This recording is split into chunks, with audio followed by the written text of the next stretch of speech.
I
think until we're a complete panel. Now we use our authority.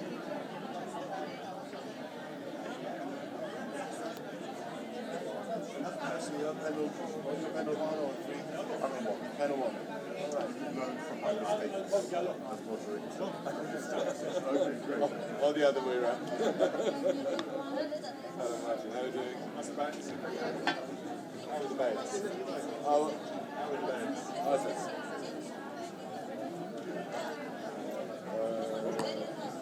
I learned a kind of relaxation when I feel stressed. So then I lie on the floor and I relax. I think it makes more sense. I'm stealing this one. I'm sorry. We'll have to do it sooner or later.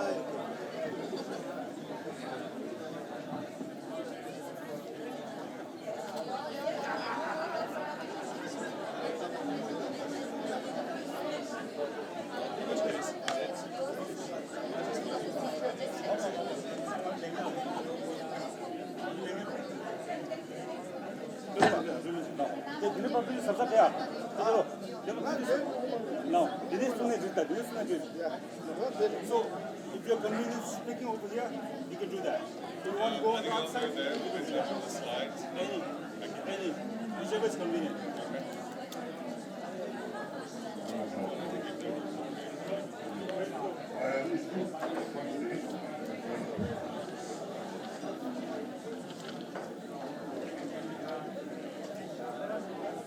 Hello everyone.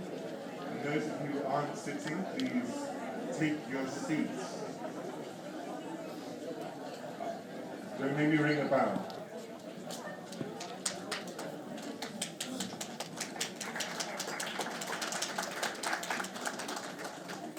You know what you're doing. Thanks everyone. Those of you who haven't taken your seats yet, I really love it if you did. Thanks to this first panel. I'm sure we're all aware of the phrase, saving the best for last. So I'm very pleased to be your first moderator of the day. My name is John Jones, and I'm Head of Campaigns, Policy and Research at Free Tibet in the UK. I also oversee the work of our research partner, Tibet Watch. We do a wonderful job getting information out of occupied Tibet in incredibly challenging circumstances. One of their researchers is here with us today, and they and some of the other Tibet researchers are some of the great unsung heroes of our movement. This session is all about information. We're going to be providing you with lots of it. It's a briefing on the current situation inside Tibet. And we've got four people who I think we couldn't ask for a better panel. I'm going to go through them one by one, and I'll get a more in-depth introduction when it's their turn to speak. So we have with us Dukthen, Head of Tibet Advocacy section at the Central Tibetan Administration. We have Dr. Martin Mills, Associate Professor of Anthropology at the University of Aberdeen and Director of the Scottish Centre for Himalayan Research. We have Dr. Gyal, an educational sociologist. We're all familiar with his groundbreaking report that he did with the Tibet Action Institute. And then at the end here we have Tenzin Dalha, who's a research fellow at the Tibet Policy Institute. Each person's going to speak for about 10 to 15 minutes, and then there's going to be time for the all-important questions at the end. So our first speaker who I'd like to bring up is Dukthen. She's head of the Advocacy section at the Central Tibet Administration. She was born in Tibet and is a recipient of the Tibetan Scholarship Program under the US Department of State. She worked with several different Tibet NGOs before joining the CTA as Human Rights Officer in 2017. As I say, she's now head of the Advocacy section, and she's going to be talking about the current human rights situation inside Tibet.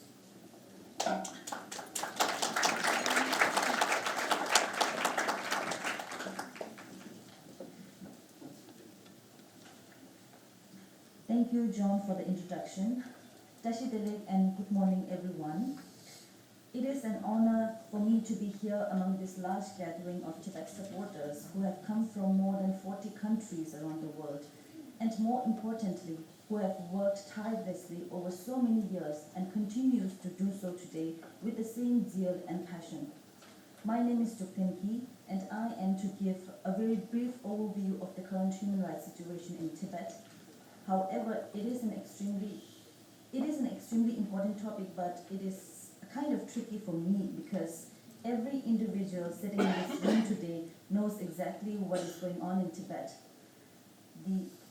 The atrocities perpetrated by the Communist Party of China in Tibet under its occupation, and the very reason you are standing in support with the Tibetan people here today. Perhaps it would be helpful if I give you a gist of the most recent cases and situation of human rights in Tibet, maybe a quick review of last year's human rights situation in Tibet. So in 2023, Tibet, as you all know, was yet again ranked as the least free country in the world, along with Syria and South Sudan. Last year, China was also designated as the world's worst abuser of internet freedom, making it the 9th consecutive year. Series of repressive policies implemented by the CCP in Tibet continued to make the lives of Tibetans in Tibet miserable. The PRC government's rigorous Sinicization campaign was evident by the persistent operations of the Chinese government-run colonial boarding schools, while Tibetan schools were forced to shut down. CCP mouthpiece agencies tried to publicize these colonial boarding schools as the government providing mandatory education to Tibetan children from all corners of Tibet. However, they have failed to address the pressing concerns, the discriminatory policies such as the colonial boarding schools that violates access to cultural, religious, and language rights of the Tibetan children. And we have the very well-known Dr. Gyal himself here, the whistleblower from Tibet who brought out the astounding research and horrific truth to the world. So I'm sure we will hear more on this in detail later on. As you know, in 2023, the Chinese authorities continued to arbitrarily detain, arrest, and sentence Tibetans. Surveillance on communications became extremely stringent and dangerous, thereby leading to a huge drop in news reports from Tibet. However, reports were received in exile, and these reports indicated that at least 40 Tibetans, according to our records, at least 40 Tibetans last year from all walks of life were detained arbitrarily, of whom 8 reportedly received prison sentences in connection with their expression of Tibetan identity. And this number is just a crust of the surface level, because we don't know how many more have been unreported, and yet they still languish in Chinese prisons. the practice of torture, despite being regarded as a grave violation of fundamental human rights, is prevalent in Chinese prisons without any fear of repercussions.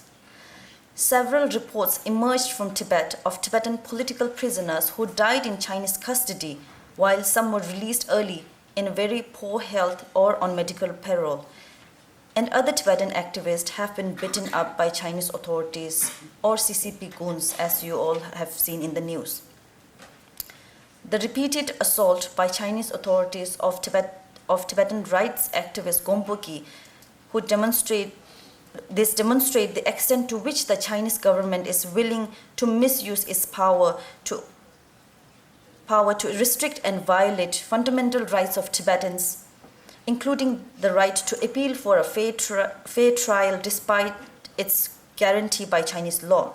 The language rights activist Tashi Wangchu was also ambushed by CCP goons in a hotel room and later denied a business license by the local municipality, in a clear example of the continued attacks and mistreatment of former political prisoners. Another example is Zangar Jamyang and Golo Pande's long prison sentences, which demonstrate the PRC government's recklessness in targeting and attacking influential Tibetan individuals merely for expressing their Tibetan identity and sharing concerns over the eradication of Tibetan language and culture. A group of 4 Tibetan individuals were given 2 years of imprisonment each for initiating religious events or sangsue, a purification or cleansing of spiritual pollution or blockage, that is a ritual in the Tibetan Buddhist practice, and for reciting prayers for the longevity and well-being of Tibetan Buddhist religious leaders.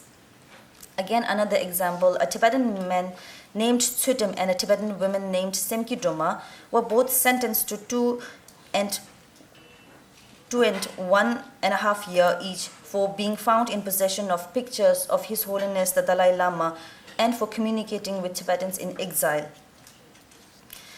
The PRC government has demonstrated its malicious attempts to subjugate and gain control over religious institutions by making the Sinicization of religion a mandatory part of its national laws, by promulgating the measures for the administration of religious activity sites, or otherwise known as the Order Number 19.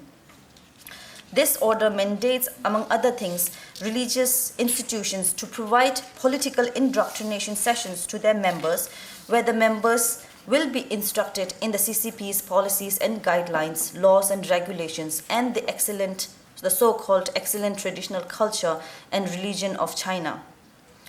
The Tibetan people continue to face harsh punishment and arbitrary detention as a consequence of their expression of religious identity and participation in religious activities.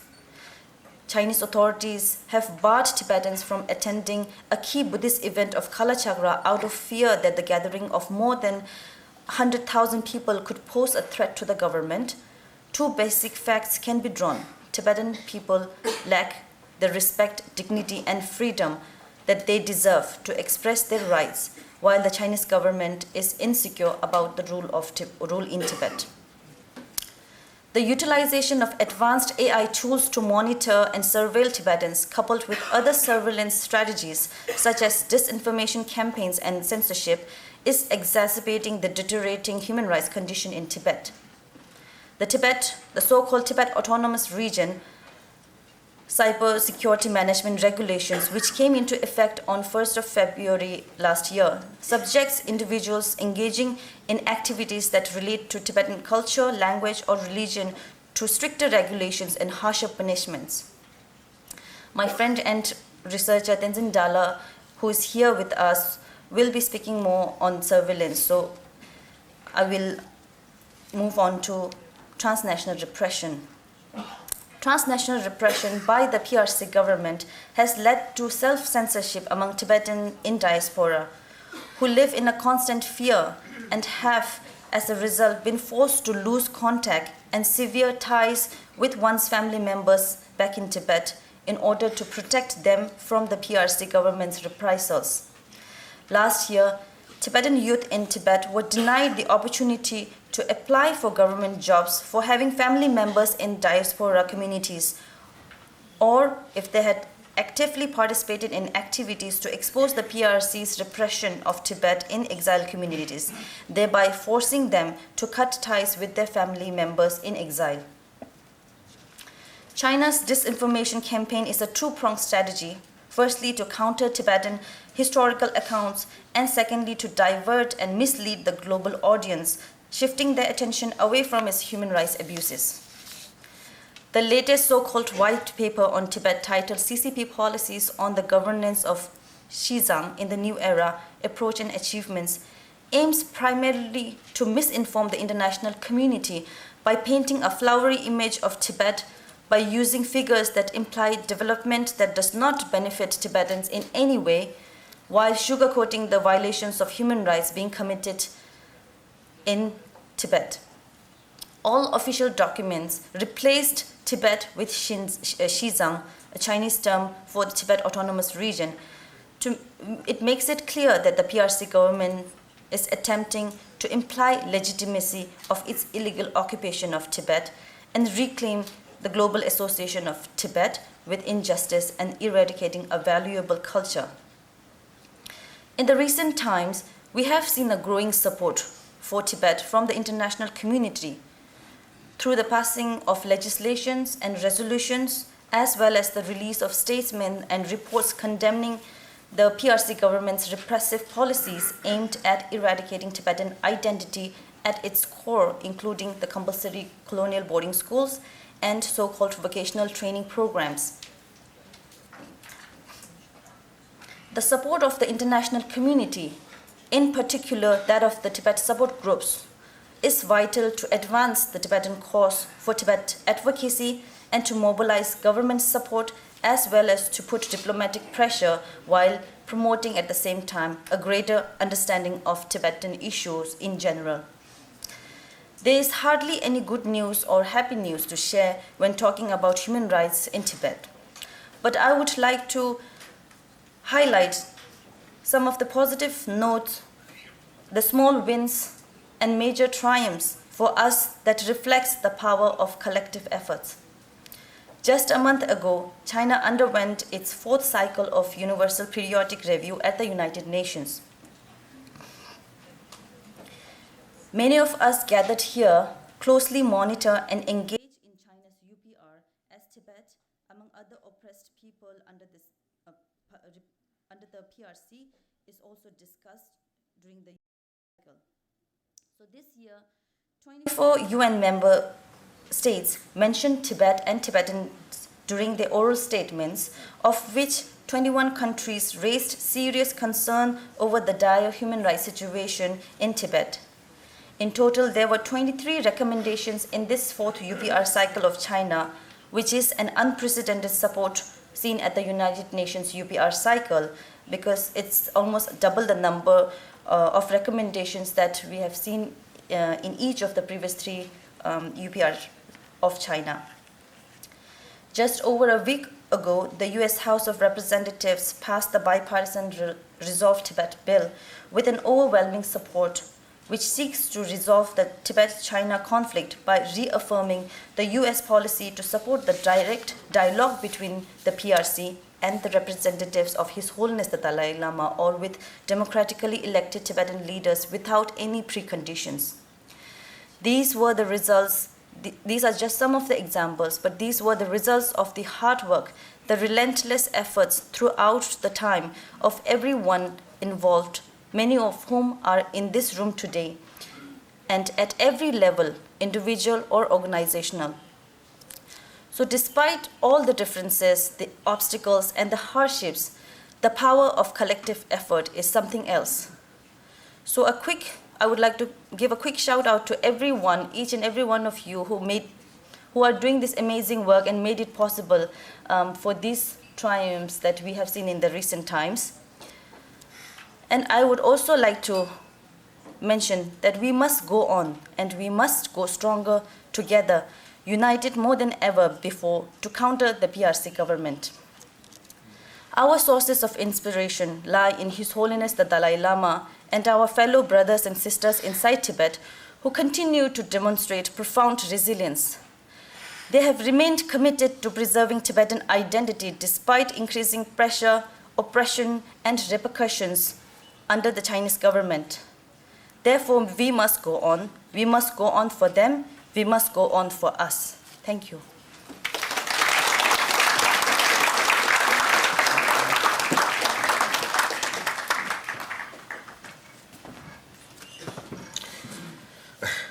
Thank you, Dukthen, for that comprehensive overview and a reminder that on many fronts, while our task looks difficult, we are seeing successes.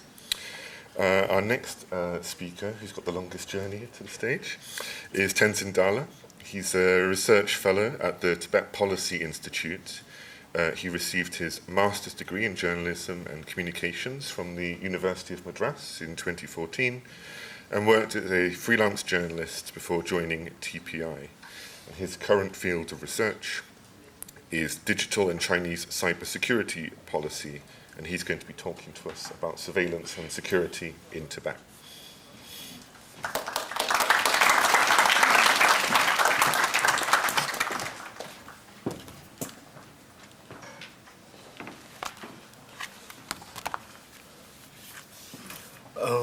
Thank you for the wonderful introduction. With high reference to Honorable President of Central Tibetan Administration, Speaker of TPIE, organizers, participants, and dear Tibet support group friends. Today I'm going to present you a research paper based on China's surveillance and security in Tibet.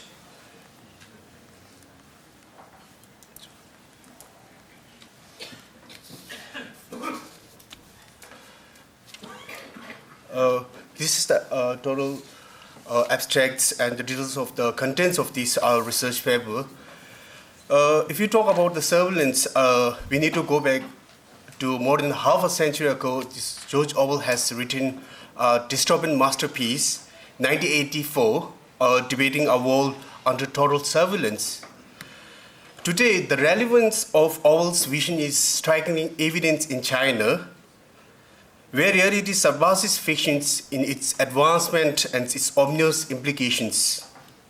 In an era marked by government surveillance, information manipulation, and growing significance of propaganda, 1984 serves as a poignant reminder to the imperative to safeguard the individual freedom and privacy. The proliferation of misinformation, the rise of fake news, and the proliferation of high-tech surveillance underscores the danger of information control and its profound societal impact. Communities worldwide harbor apprehensions about China's potential to exert its total control over the internet and other media platforms. Employing tools like the Great Firewall, the Great Cannon, CCTV on a global scale, concerns bound regarding the prospect of China's accessing personal data on laptops and mobile phones. Surveillance and intrusion into smart devices within homes. The specter of living in an overland world looms a large as surveillance capacities augments a reach to our security services. China has large and vast network of real-time sensors technologies, including drones, remote sensing, GPS tracking, alongside data mining. These implementations are new social credit systems. The technology endues the state with unprecedented surveillance powers, artificial intelligence, notably in the big data analysis, facial and voice recognitions. Companies and DNA database of Tibetans further amplifies China's surveillance capacities. As a result, China emerged as a frontrunner to a global surveillance, reinforcing the grip of Communist Party's region.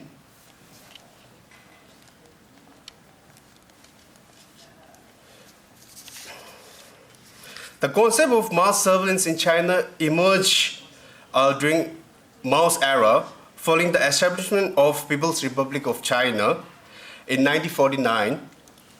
Mao introduced mechanisms to control that encompass the entire nations and its people to strengthen the power of newly founded PRC. In the early years, especially during the Cultural Revolution, the mass surveillance was practiced throughout word of mouth, distribution, informations. People were encouraged to keep a watchful eyes on one another, report wayward behaviors, and deviate from the dominant social ideas of the time. Under Mao's regime, cities were divided into the grid and socialist works units, where access to rations, housings, and benefits are enforced by the local informants who reports on the wayward behaviors of the neighbors. The system of social control was used to foster a model of communal self-policing. Today, President of Xi Jinping China's witnessed an acceleration in artificial intelligence development, civil society suppression, and ideological control, a crackdown on communication, intensified propaganda efforts, and rapid surveillance expansion epitomize the regime's trajectory exemplified by government under the cyber administration of China. The internet penetration rate, if you go to see about the China's increase in internet usage from 2013 to 2023, it has escalated in a number. The number of total internet users in China is 1.5 billion total internet users. And among them, the internet penetration rate is 73.7.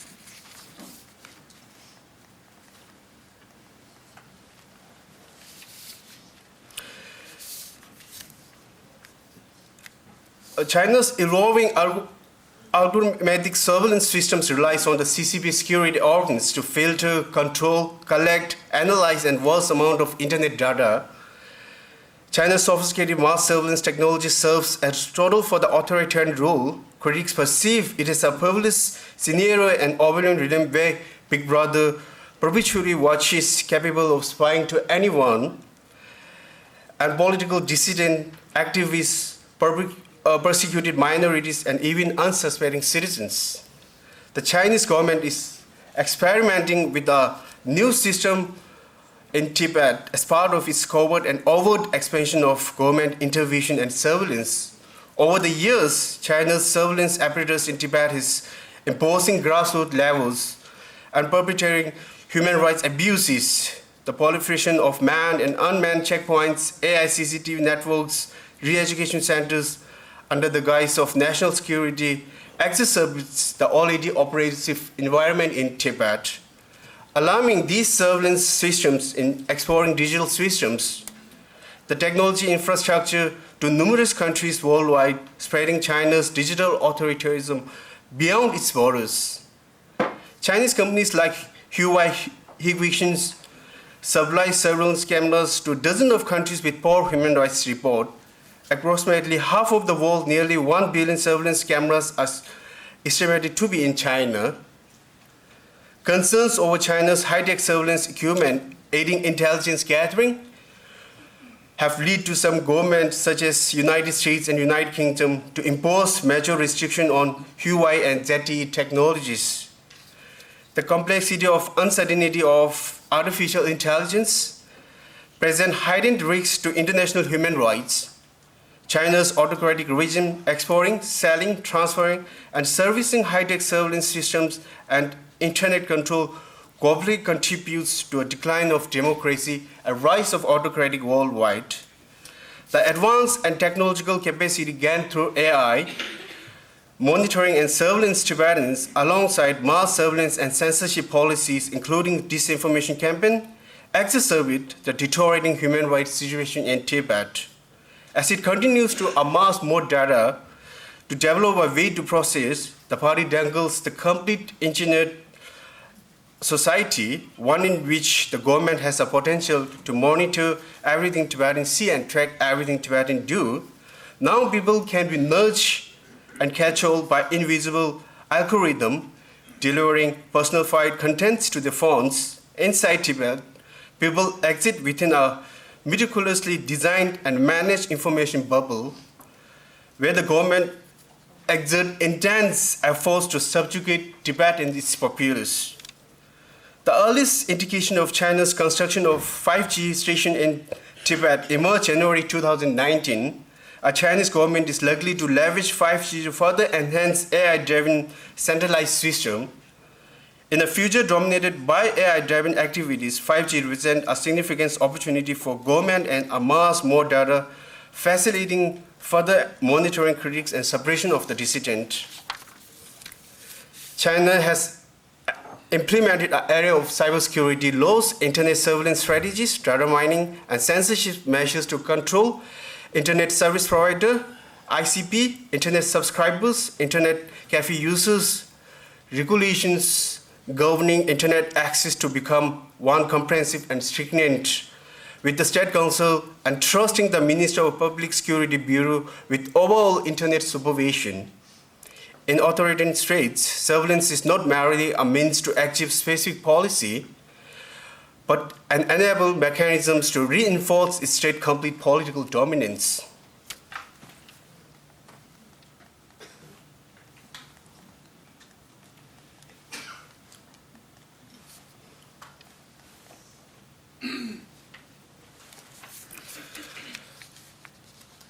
From DNA to iris scans to widespread, Chinese government consolidating vast quantities of unique personal data with one ultimate goal to build a comprehensive profiles for each citizen accessible anytime, anyway.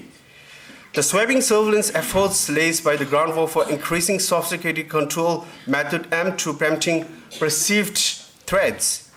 China is aggressively pursuing ways to filter and control access of information for its citizens within its assumed borders. It filters a significant portion of content related to its own disposal human rights record. It filters the consistent and stringent regulations of the internet by the governments results in lack of transparency with the system of deficient trust among its citizens. Surveillance in Tibet, often described as Orwellian, in addition to traditional security, surveillance apparatus including military, police, neighborhood spies, modern surveillance technology have been specifically developed and tested in Tibet. The extensive security measures currently being practiced inside Tibet are placed against Uyghurs who previously practiced and refined in Tibet under Tenzin, who previously served as a party secretary of the so-called Tibet Autonomous Region. Following to highly repressive policies in Tibet, Tan was appointed party secretary in East Turkestan and was chief architect of the region's massive surveillance and detention system until 2022. Through high-tech oversight mechanisms, the CCP is taking suppressions of religious worships in China whole new level. While China's constitutions protect freedoms of religious belief, the officially atheist CCP tightens its grip on religious through new surveillance technologies. Evidence is mounting the potential to adverse human rights impacts on religious minorities in China, including Tibetan Buddhists, Protestant, Muslims, Falun Gong practitioners, and Catholics. China's ambitious in collecting vast amount of sensitive personal data from the local to national level evidently aims to gather as much as information as possible to its citizens. The data is centralized to be used for maintaining authoritarian rule to its entire populace. Despite its economic rise, Chinese Communist Party remains authoritarian to assert its complete dominance covering freedom of expression to the right of information and religious. Despite economic rise, Chinese Communist Party remains authoritarian party. President Xi Jinping has recently prioritized common prosperity in economic developments, resulting in major crackdowns on business. China claims a policy aims to narrow the widening wealth gap, which could have threatened Communist Party's rule is unaddressed. Technology, education, and entertainment firms have severely impacted with the crackdowns. Renowned tuition centers, including Demo Lobso in Tibet, were shut down under the directive of this law. The Chinese government has long scrutinized Tibetans for evidence disloyal to the region. Such detention systems restrict freedom of speech leading peoples to live in constant fear and threat, many Tibetans have charged with allegedly involvement in subversion of state law and leaking information to outside the world, considered as a state security crime. The CCP censors internet and maintains intensive surveillance apparatus, including facial recognition technologies, global position systems. Companies facilitating digital surveillance in Tibet include Alibaba, search engines, Tenzin, voice recognition, Flytech, and facial recognition system SenseTime. State subsidies provide companies with a free hand to use Tibet as an open laboratory, making an enticing sites for these businesses to invest and perfect their latest technology inside Tibet. Companies operating in Tibet enjoys a highly reductive tax with 9% as compared to the rest of China with the corporate tax 25%. The recent mass DNA collective drives in Tibet identifies Human Rights Watch in 14 districts, localities across 7 prefecture level areas, indicates the intensity of the project under the current regime. Despite Xi Jinping's Beijing's method of exerting control over Tibetans, the families' links in Tibet, they must remain apolitical, even if they are personally outside the direct clutches of Beijing's authoritarian rule. Their families inside Tibet may be cautioned, threatened, even sentenced due to their actions. It is clear that the goal of the mass DNA collection drives conducted without consent of Tibetans is to keep them under constant surveillance. DNA informations non-consciously people to give households or blood samples without informed consent jurisdiction can violate the individual's privacy and dignity.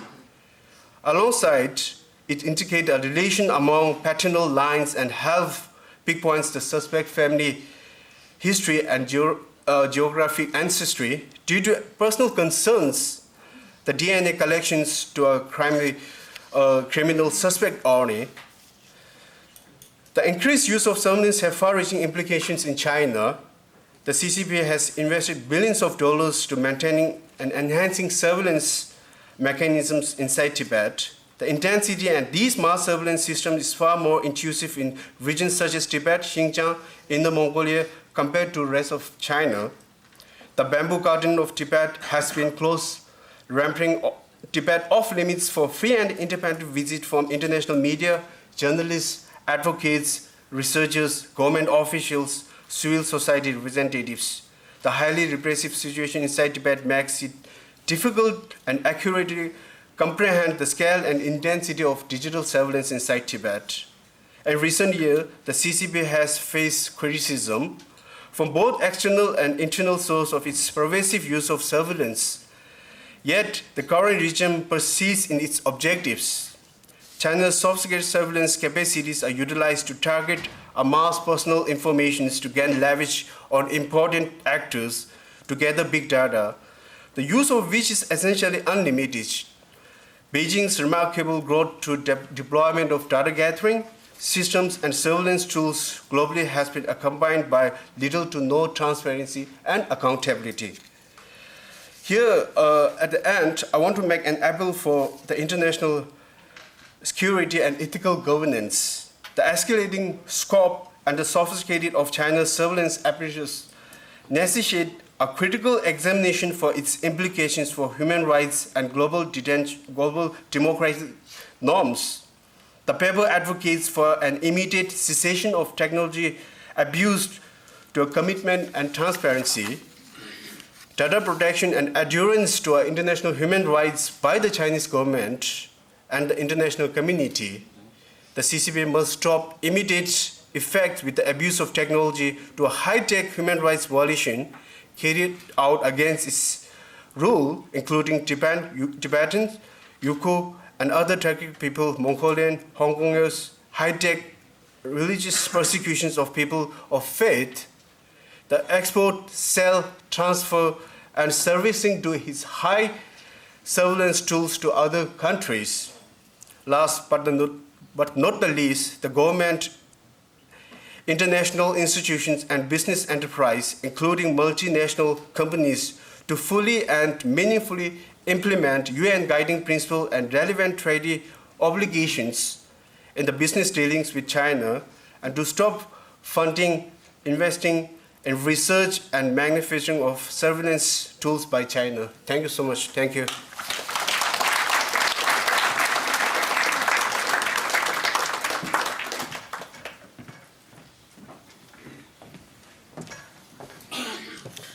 Thank you, Tenzin, for that presentation. I think outlining that when it comes to surveillance, there's still a lot of work to be done for all of us in terms of further research and indeed in campaigns and advocacy work. Our next presentation is from Dr. Gyal.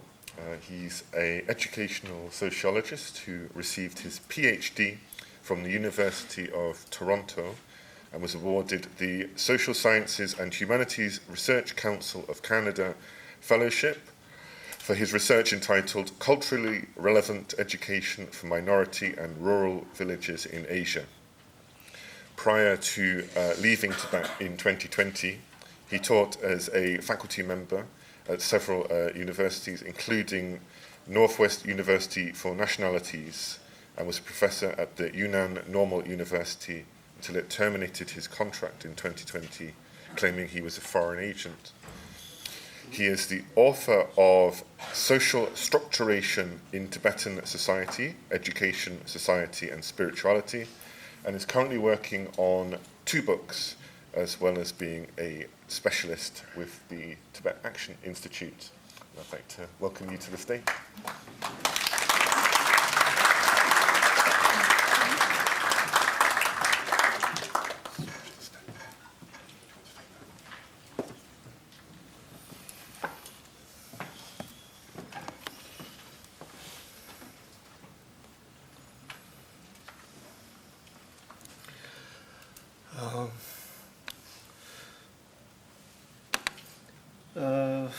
First of all, let me say some words to those people who sacrificed their life and their time for Tibet, especially inside and also outside in the diaspora. For me, it's such important opportunity to represent inside people, to deliver their situation here with all of your brother and sister here. I think in Tibet now it's really it's in a turning point of history, I think. So by focusing on this topic, I wanted to share the knowledge through my 2 fields. One is my academic findings. The second is my first-hand information from my field work over the last, from 2015 to 2020.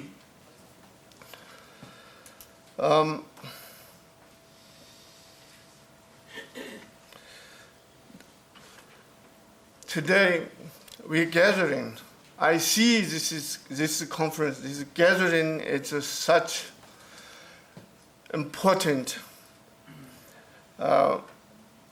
meeting with all of you, from the 40 countries who tirelessly doing the work in supporting Tibetan cause. I personally, I would like to appreciate it very deeply. When I get out, all my other colleagues and friends, they send a message, said, Gyal, when you get out, don't forget us. Don't forget us. This is quite emotional. I'm not sure how much I can represent them, but I will try my best to describe, to illustrate the detailed situation inside, particularly going to focus on boarding schools, because I had been struggling for the education system with China nearly 30 years. I've gone through their education system. I also am experienced person who in the boarding school when I was a child, the end of the Cultural Revolution.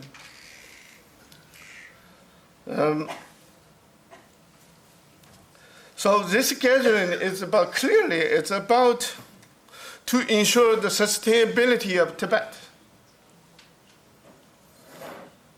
In order to sustain the Tibet, it's about how you prepare for the future. The preparing for the future is about education. The future is heavily depends on what education we have today. Particularly for inside, and I think could address outside. If we lost our education from our hands, then that means we lost the future. Because the society informed by culture, culture practiced by people. People are produced from education system. No other way. So now, over the last 45 years, let's say from 1979 to 2020, our 4 generations inside the people were under the colonial boarding school. The colonial boarding school is a large scale that China implementing as a ideological conspiracy of the colonization. The colonization, in order to accomplish the colonization, they found the education is the only one thing that they can weaponize to completely erase Tibet. We often hear the words many times, eradicating culture and the language. Then the question comes out, how? We need to be able to answer this, how China eradicating Tibetan language, culture, and the religion.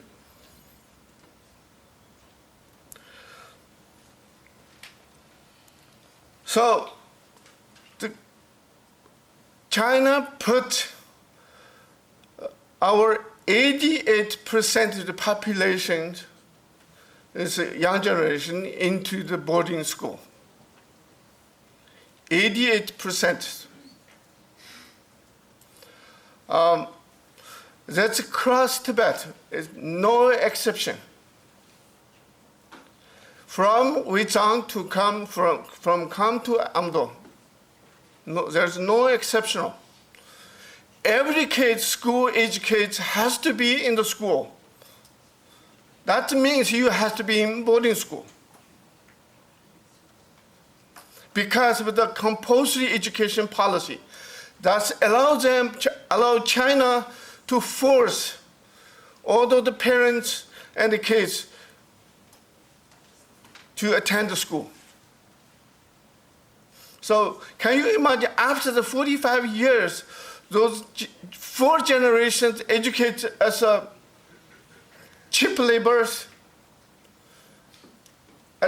On the other hand, there are fit neither Tibetan society nor Chinese society. That's completely lowered down to the ground, to the bottom of the social capacity. That's why people frustrated spiritually, mentally. The people who suffered, then they can't hold their minds, they can't hold their emotion. Then they did that many people did the self-immolation. It's not a simple decision and a choice. We don't want to burn ourselves. But the long time pressure that produced caused that. The boarding school, it's a simple, China say you have to boarding, this is the only way we have to provide the education for Tibetan people. They're lying. They have a facility, they have a economic resource, they have conditions to build a school beside every village. But they did not.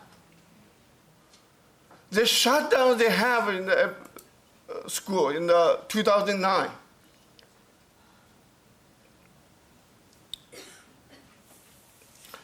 Then, what has China been doing about schooling inside Tibet? We have 3 types of boarding school in Tibet.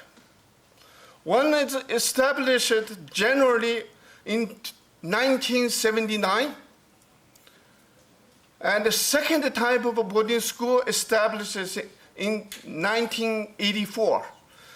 They took our middle school educate to every inland capital city of Chinese province. They have in the Chinese call the Nadies band. Every week they only have once a Tibetan class. That's not enough. China thinks that's not enough to push down to Tibet. Since 2016, they carried out the Colonial boarding preschool. They think the previous boarding school is not enough to knock down the Tibet. The Cultural Revolution was not enough to crack down Tibet. But they think now it's time to take their kids as young as age 4 to 6 kids in the boarding preschool, having like a military style administration in the school. Can you imagine? This time, when those kids came out, 3 months, after the 3 months, they became a stranger at their home. After the 7 years, last year, those kids confidently stand out, criticizing their parents not be able to speak Mandarin. This is a significant shift. This is a significant shift. Before, after 3 months, they just afraid to speak the mixed language with their parents. They just quiet and then sit there as a stranger or guest at their home. 7 years after, they start confidently stand up and then criticizing their parents or not being able to speak in Mandarin. Can you imagine? This is crossing Tibet. It's not only certain region, it's all of Tibet. Because the Colonial boarding preschool is under the compulsory education policy. No kids can be escaped. But by the social fabric, a few of them who lived in the urban contact, they can be day school.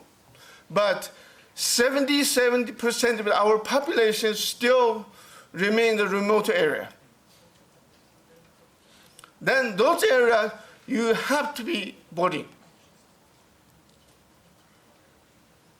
One day, from 2017 to 19, I did a survey, I did a field work about the Colonial boarding preschool.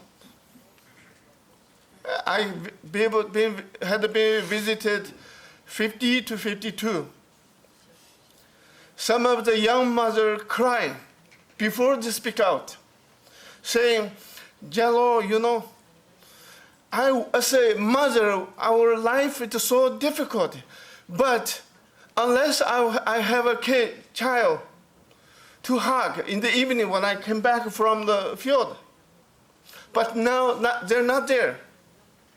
They're taken away to the school, boarding school, and every Friday evening they can pick up and then have to drop them back to the school on Sunday evening.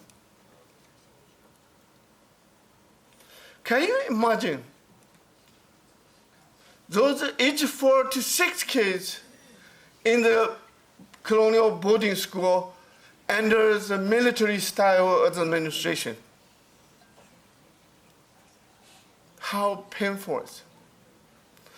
This is a cultural discontinuity of the life experience. It's a psychological shift from a parent from home to the completely strange area. They need to build new psychological foundation by removing the previous foundation. The education system is doing this. So if we want our future, then we get back to education in our hand first. So that came to my mind, my analysis.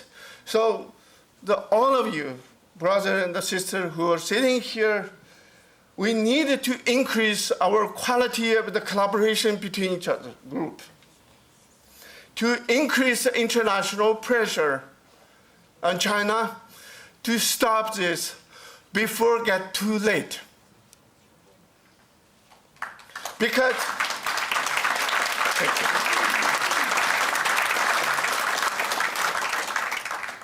it's timely, so urgent, I think.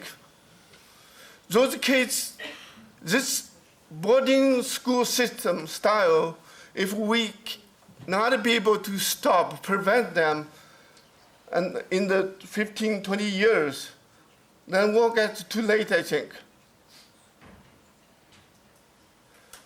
And as everybody knows, His Holiness is always messaging us, encouraging us.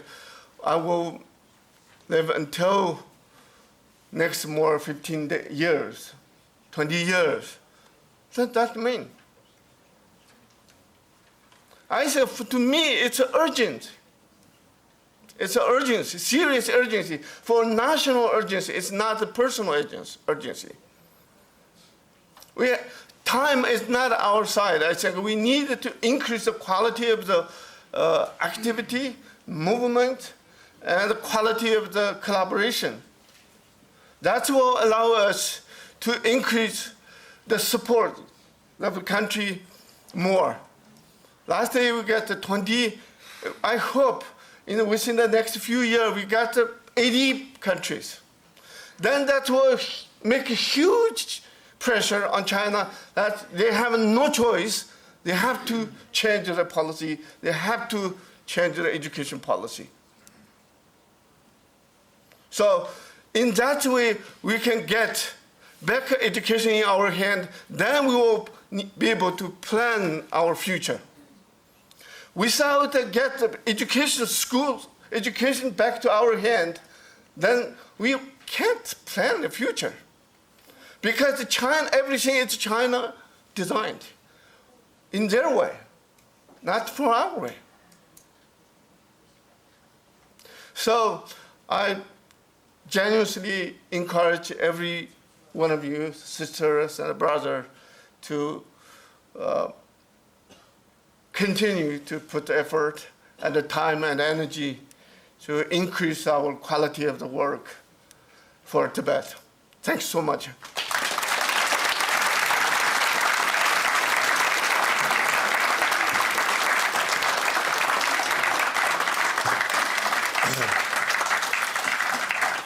Thank you, Gyal.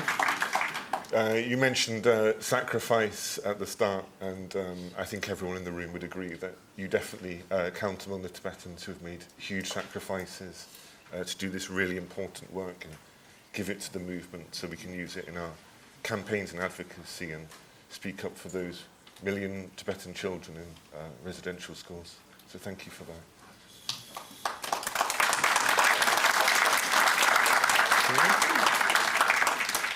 Our final speaker is Dr. Martin Mills. He's an associate professor of anthropology at the University of Aberdeen and director of the Centre for Himalayan Research. He's an active member of the Scottish Parliament's cross-party group on Tibet, has written numerous works on history, religious and government, history and religion, and has coordinated a 3-year parliamentary inquiry into climate change on the Third Pole region, published in 2021 as Climate Change on the Third Pole, Causes, Processes and Consequences. And he's going to be talking about ecological changes and destructions in Tibet.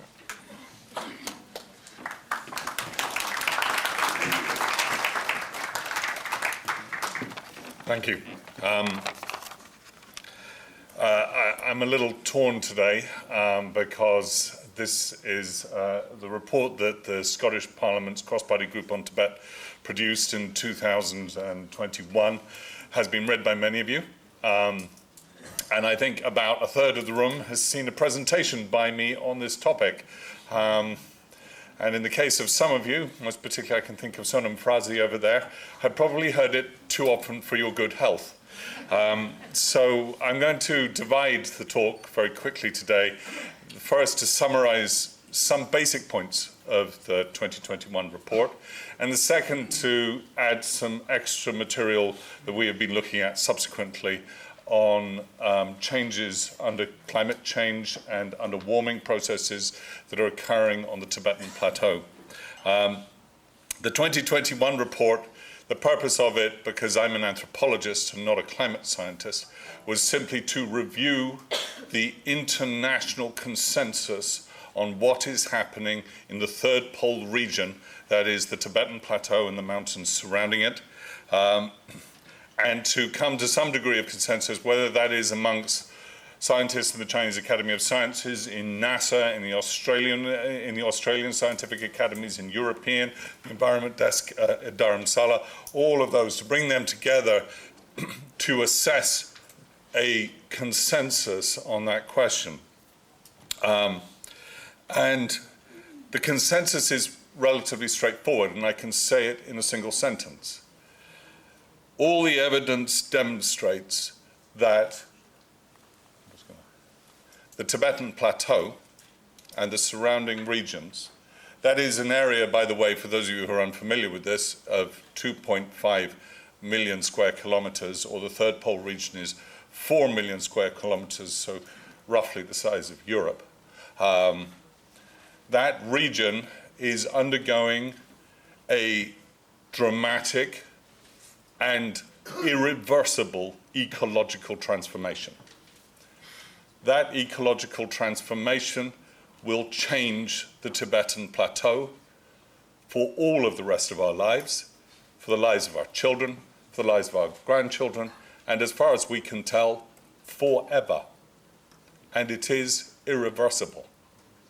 So, sorry to be a little hard today, but this is a very substantial change that is occurring in the global ecosystem that is centered on the Tibetan plateau. As you see, the Tibetan plateau itself formed about 52 million years ago when India hit Asia and uplifted that region. It created a massive area of enormous geological complexity that is about 4,000 meters above sea level on average. For those of you who aren't familiar with this, climate change increases as you go up.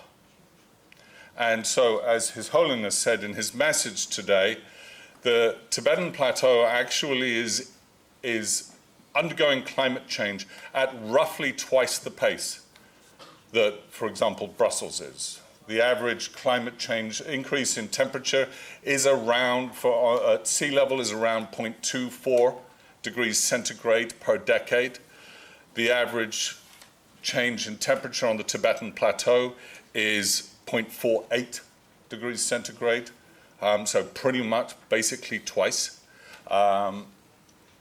And that is profoundly affecting the central core aspect of Tibet from a global perspective. And I'm here trying to hope this works. There we go. And that is what scientists refer to as its cryosphere, its domain of ice. If I were to translate that into Sanskrit, that is the word Himalaya, the domain of snow and ice. If I were to translate it into Tibetan, it is Kawachen, so often translated as the land or abode of snows. I'm going to be blunt here. That's ending. It is ending because the cryosphere of the Tibetan Plateau is becoming increasingly destabilized under a variety of assaults. Now, there are local effects from cities, for example, from transport infrastructure. All of those are certainly affecting the domain of ice, which is comprised of glaciers, snow, underground permafrost. Similarly, for example, pollution out of the North Indian corridor, out of Chinese industrial areas, is settling on the Tibetan Plateau. And to a certain extent, because it is black and brown carbon pollution, it's a little like putting on a dark coat on a hot day. You warm up. And all of those are certainly drivers. But the overwhelming driver of the transformations of the Tibetan Plateau is carbon dioxide and methane levels in the global atmosphere. And those are circulating globally, so they come from everywhere. They come from Europe, they come from China, they come from South America, they come from North America, they come from everywhere. And those have caused a progressive temperature increase in atmospheric levels. Let's see if this is going to work. Really doesn't like me. Go back. Go forward. There we are. Those have caused a progressive average increase on the Tibetan Plateau above a crucial tipping point. That tipping point is really obvious to anyone. It's 0 degrees centigrade. It's the point where ice turns to water. Okay? There's no great complicated science to this. Once the average temperature of the Tibetan Plateau goes above 0 degrees centigrade, then to all intents and purposes, you put an ice cube out in the sun and you just have to wait. You don't have to warm any further, although we are. You just need time. Now, it's important to understand that the average temperature of the Tibetan Plateau passed 0 degrees centigrade, roughly speaking, in 1981. 40 years ago. We're already deep into this. So the transformation of it would require us to actually effectively remove CO2 levels down to the 1960s to change that. And I'm not spotting that happening. It even isn't on any of the IPCC's actual goals to do something like that. That tipping point is the point after which, effectively speaking, you have a progressive decline and degradation of that cryosphere, of that Kawachen. Why is this important? Well, as His Holiness also said, the Tibetan Plateau is not simply a place unto itself. It's not a container, the events of which occur inside are kept there. It is one of the most major ecological regulators of the entirety of Asia. the 10 major rivers, whether or not we're talking about the Indus, the Sutlej, the Ganges, the Irrawaddy, the Yangtze, the Yellow River, the Tarim rivers, all of the rivers that feed Central Asia effectively come off the third pole region in the Tibetan Plateau. Those rivers are the basis of human civilization in Asia. No fresh water supply from those rivers. Really, human carrying capacity drops like a stone. And the river supply from that is being affected by this transformation. Why is that happening? I'll explain very, very quickly. There's something called a water cycle. Many of you will have heard about it in school in a geography lesson. A slow water cycle is one that is held between a nice warm ocean and a cold mountain. The water vapor goes up the cold mountain and it stays there. And then in the summer it melts a little bit, and so you have a river during the summer when it's not raining. So if you warm up the Tibetan Plateau, you endanger the continuity of those rivers throughout the year. Effectively, you get what they refer to in the Middle East as a wadi, an occasionally flowing stream or river. That is not something that supports cities. It's not something that supports industry. It's not something that supports agriculture. And it's not something that supports human beings. So these water shifts, to all intents and purposes, affect the entirety of Asia. We refer to the Tibetan Plateau, by the way, as the third pole because it is the largest supply of frozen fresh water outside the Arctic and the Antarctic. However, it's the only pole with half the world's population on its doorstep and dependent upon it. So that's the significance.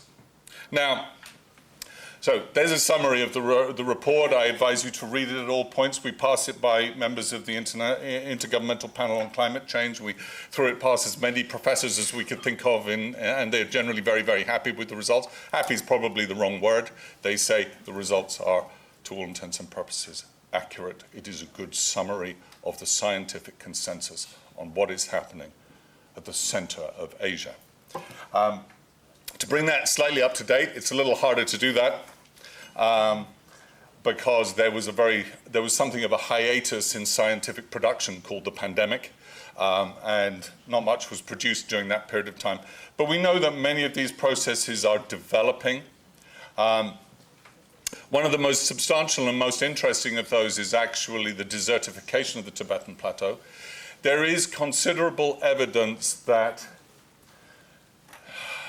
the underground permafrost supplies on the Tibetan Plateau are melting. That melting is causing a pooling of water, particularly in a variety of regions, most substantially the Changtang. Now, from what we know of the transformations of the weather patterns around the Tibetan Plateau, this will mean several things. In about 150 years, none of us will be around, but in about 150 years, the Changtang will now be vastly more farmable than it is today, and can carry significantly more population. By contrast, the regions around the Tibetan Plateau, there we go. Oops. This is going slowly, so I'm not going to depend upon the slides and simply speak to this. The areas around the plateau, particularly in Himalayan regions such as Himachal Pradesh, Uttarakhand, all of those regions will become considerably drier. Areas like Ladakh will be significantly compromised in their access to fresh water. Now, at the same time, for while we're alive, the transformations bring substantial catastrophic changes, particularly to mountain regions. The loss of the permafrost changes the water table and has created desertification, although some of that has returned in the Changtang regions because the water is flowing out of other areas and pooling there.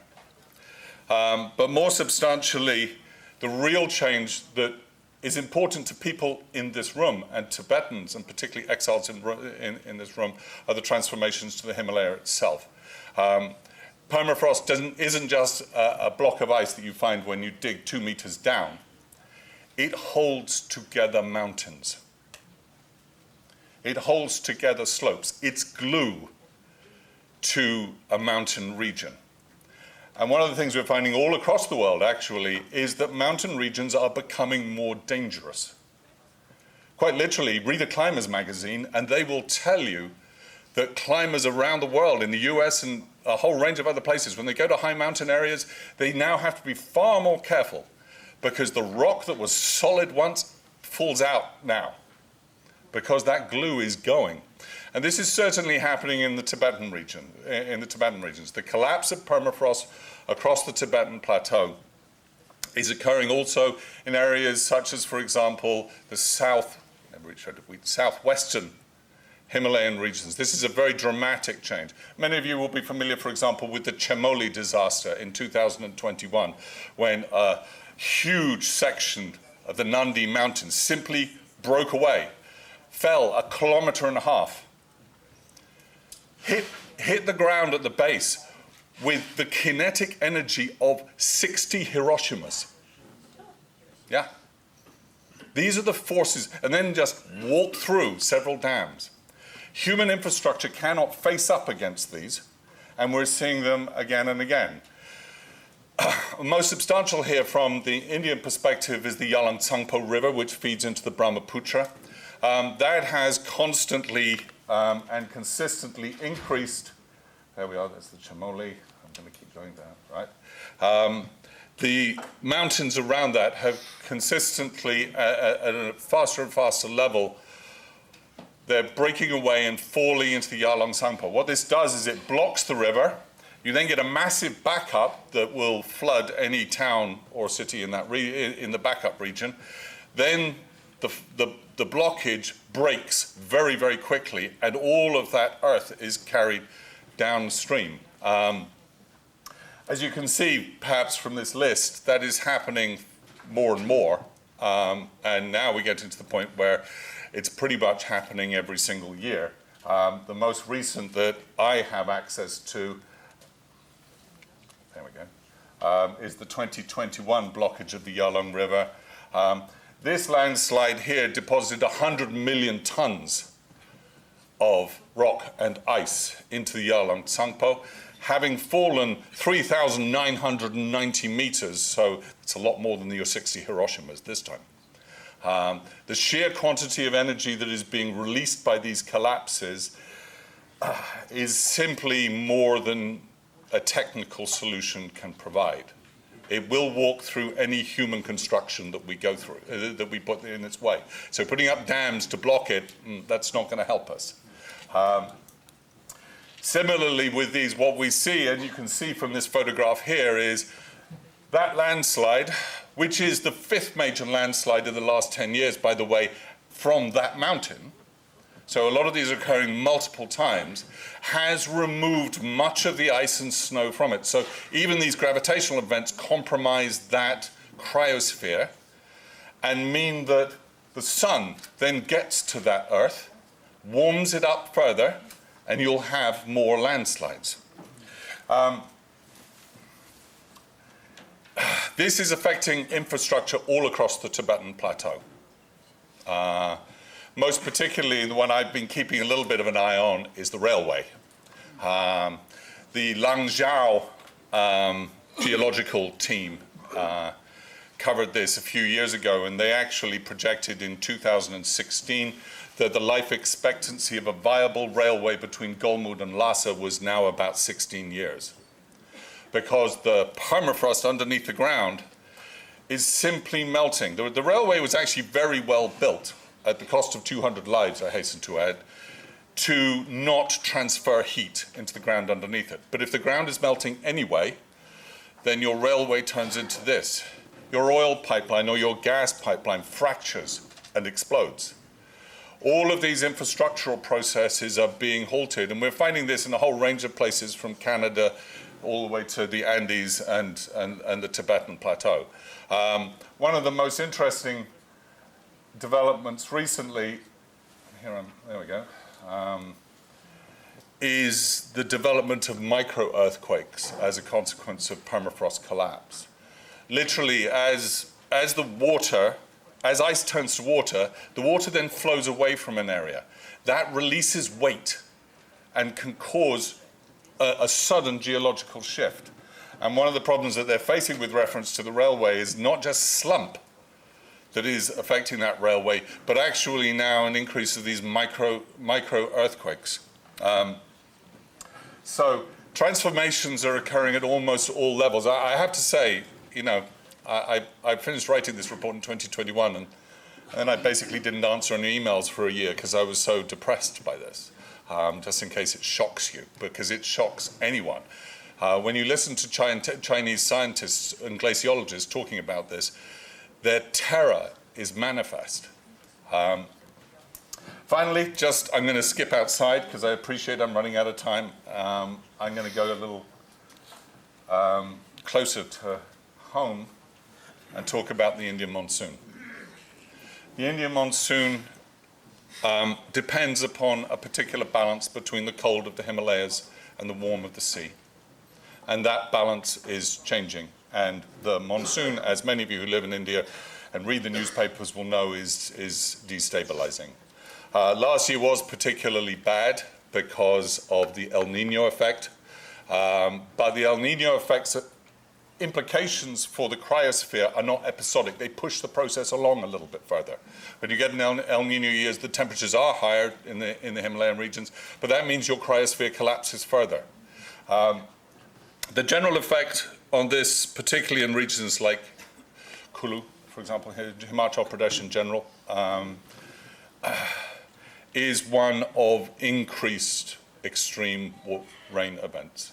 By and large, actually, the pattern that seems to be emerging is that as the monsoon comes, the extreme heavy rainfall is decreasing as you go across the plains, but I'm afraid to say increasing substantially the minute you get to the foothills. So I wish I were here to give you good news, but I almost never am, apparently. Thank you.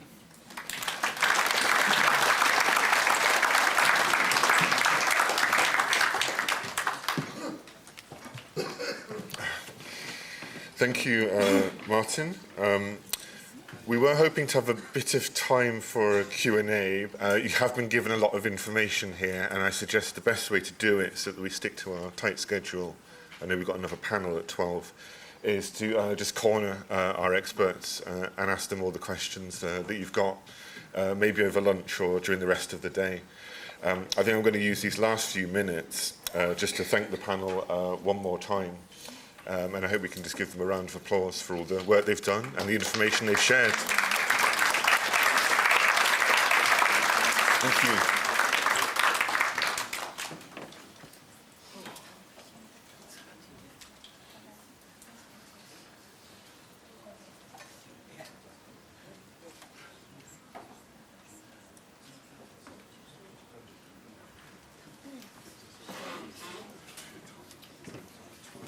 Well, apparently that's us done, by the way.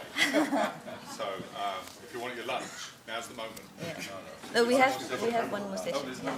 So thank you so much, John, for moderating this session and rounding up just in time. Thank you so much. May I now call the next panelist for plenary session 2, Political Advocacy and Support for Tibet, and moderator Dr. Martin Bursik. Can you all please come up to the stage? Panelists of the next session.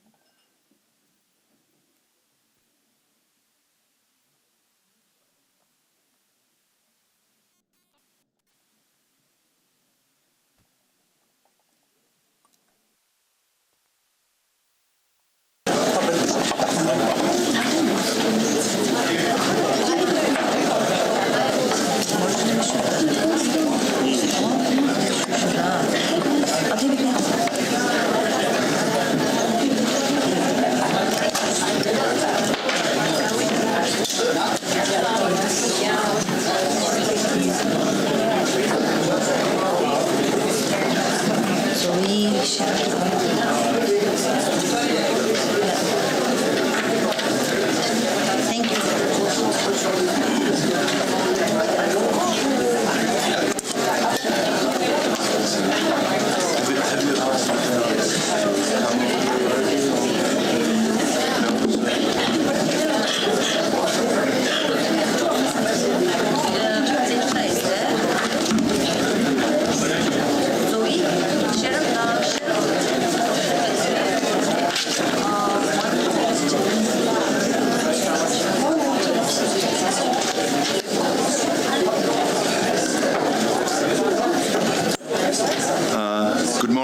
afternoon.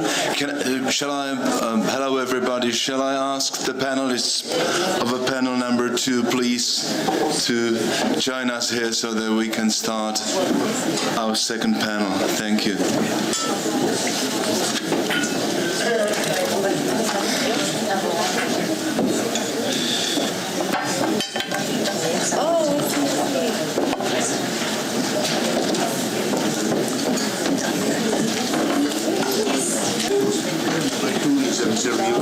Yeah, I got it. Yeah. Okay. Yeah.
Okay.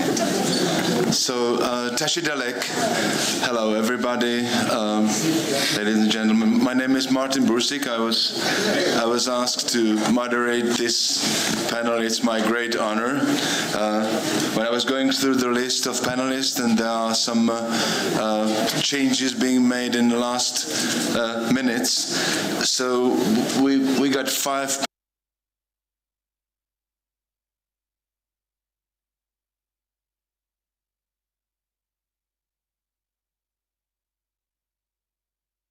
Advocacy and support for Tibet. We have more panelists. We have less time, just 1 hour.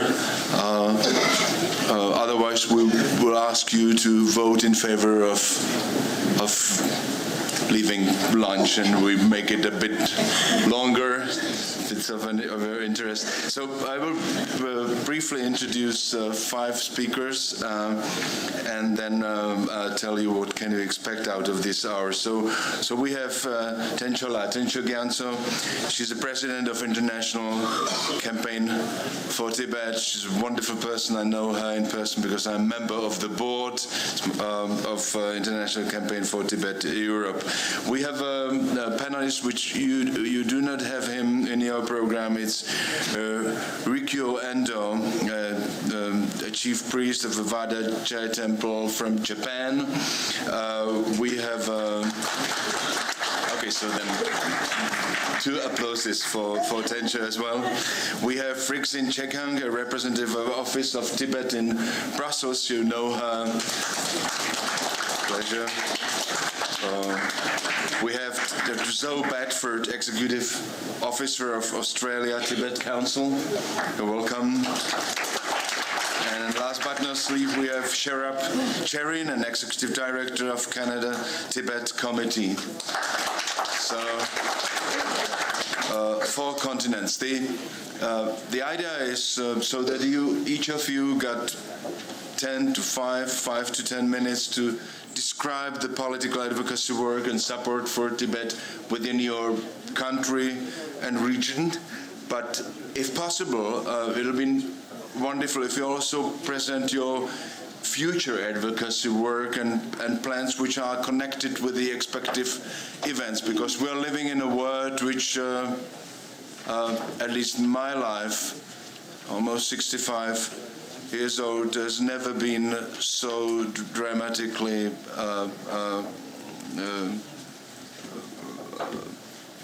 so dramatic in the last century. And so there are events which we can expect within these countries and regions, like the US presidential elections or elections to the European Parliament, which were mentioned here, or Middle East crisis, or Ukraine war against Russia, which is in fact not the war just of Ukraine, but it's a war of all of us, the liberal democracies against the totalitarian Russia. We have a risk of China attacking Taiwan. We have also a risk of artificial intelligence going, out of any borders. And what is interesting, what I want to mention before I give the floor to the first speaker, the magazine Time published the article which has got a title, The Top 10 Global Risks for 2024. And aside of these which I mentioned, and also a crisis of minerals, they are mentioning the risk of no China recovery. And they speak about China economy will underperform through 2024, and Beijing's failure to reform the country's sputtering economic growth model, the country's financial fragilities, and a crisis of public confidence will expose gaps in the Chinese Communist Party's leadership capabilities and increase the risk of social instability. The question is if this is not an opportunity for us and for Tibet, which I think it is. So we'll see. We have 1 hour, and if there is some time for panel discussion or maybe Q&A, we will gladly do it. So if I may ask the first speaker, Tencho Gyatso, President of International Campaign for Tibet. She was educated in Tibetan, in TCV, in Dharamshala, St. Patrick's College in Shimla, then St. Joseph's College in Bangalore. She moved to the United States in 1998, and she joined the International Campaign for Tibet in 2008. She plays an active role in ICT's advocacy team. Tencho, the floor is yours. Whatever you want. You can stay there, you can come over here. All right, come over here.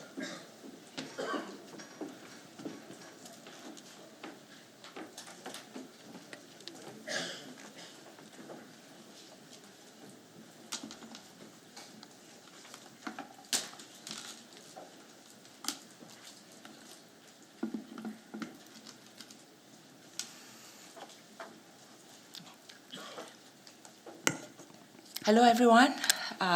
It's my great honor and pleasure to be here with all of you and joining this panel and sharing with you some of the work we do in the United States. So I think to begin with, everywhere I think these are not, it's complicated times to do political work for Tibet.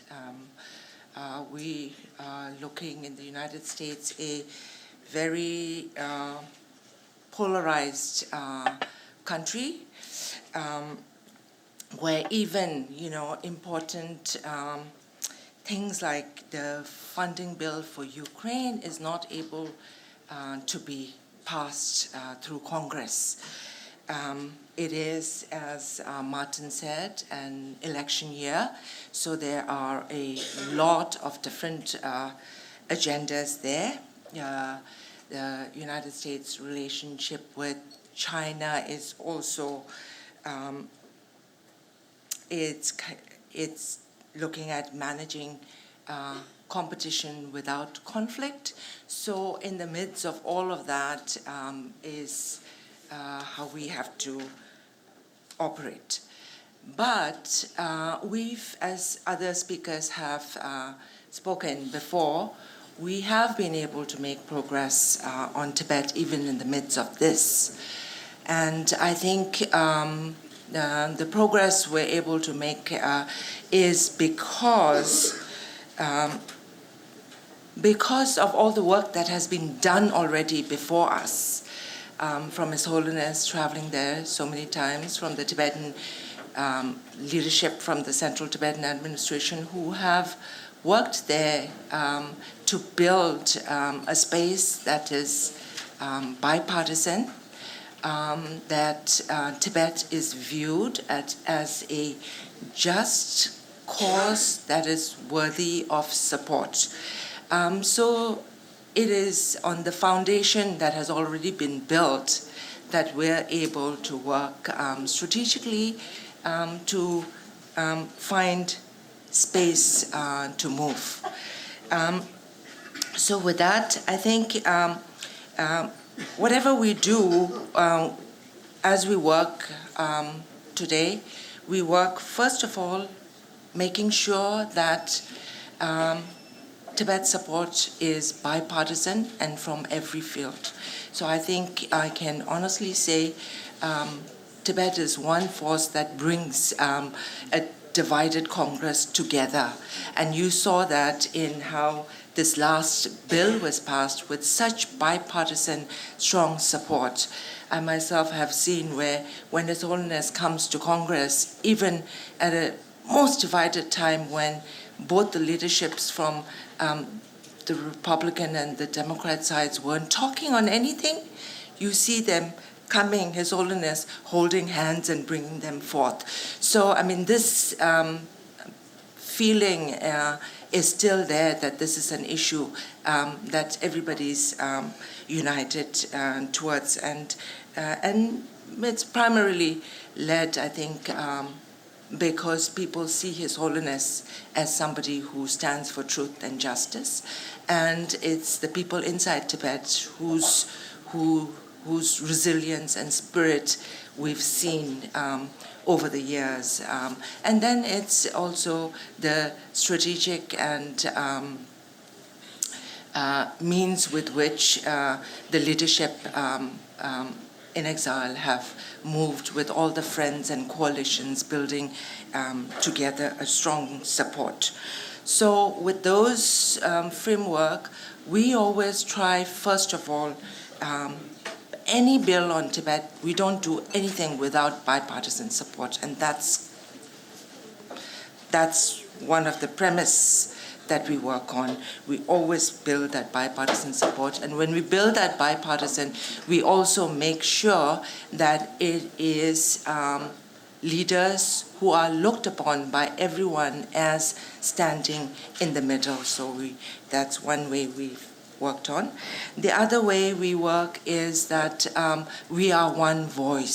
So we work in the United States with the support groups, the CTA, the Office of Tibet, and also all the Tibetan organizations and coalitions and individuals together in one voice and building a strategy. So I think that's also a very important aspect that has pushed and us to be able to have these kind of achievements even in a space where things are politically very difficult.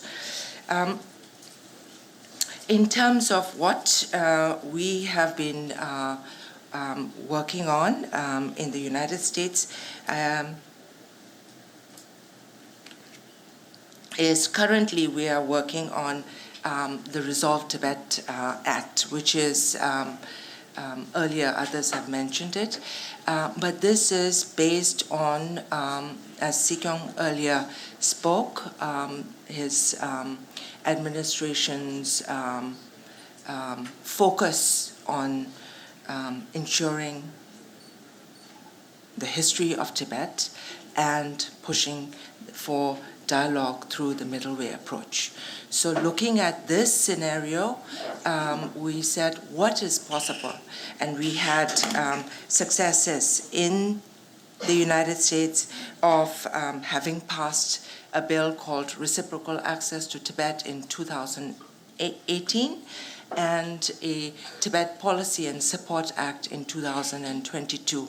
The Tibet that overlays how policy for Tibet is taken up in the United States.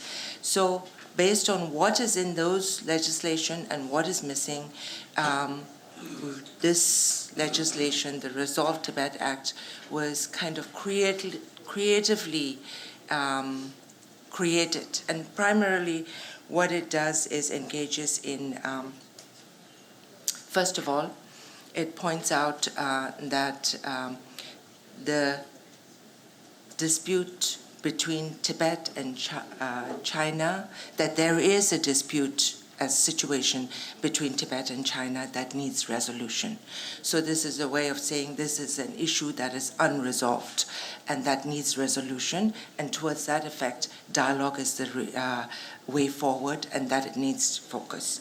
The second thing it does is it looks at the history, and it says that the Tibetans are a people with their unique language, identity, and culture, and that the China statement that Tibet has been part of China since antiquity is inaccurate. So these are very, very strong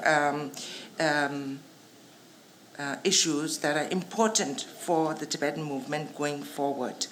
And finally, what it also does is it empowers the State Department to look at China's disinformation on Tibet. And this is an area also where we are seeing much stronger movement and action from China. So it's this area, I think, that we can, as a movement, work together more closely on. With all of these, and that's where we're focusing on. This bill has passed the House of Representatives with very strong, overwhelming support from all sides of Congress. And now it currently lies for movement in this. It has to pass the Senate. We still have a year left, less than a year left in the congressional schedule, but it is not without challenges. So as we know, it's an election year. It has to pass through the committee, the House, the Senate Foreign Relations Committee first, and that's a committee that has had trouble passing anything in the recent months. So we have to look at how that's going to move forward. But we still have some, we have been planning and strategizing behind this. What we have done is we have we're organizing our annual Tibet Lobby Day, which brings Tibet supporters to Washington, D.C. to speak to their own representatives. This is happening on March 11th and 12th. So March 10th this year is 65 years from 1959, so we're looking at this anniversary to bring more people to Washington, D.C. so that we can engage members more. So this is one item on our calendar. Following this, we hope that we may have a visit from the Tibetan leadership, the Sikyong, in April. If we have that, then that will give us another movement to work this legislation through. So we're kind of building towards a strategy to ensure passage of this bill from the Senate side and ultimately coming to the President's desk before the end of the year. So we'll see. If it comes through, then I hope that this will be something that will bring also energy into our whole movement. One of the important things I think Gyal also said is for us at this time to look at how can we be better coordinated everywhere. So as we are gathered here, I'm here with the rest of my team from International Campaign for Tibet also.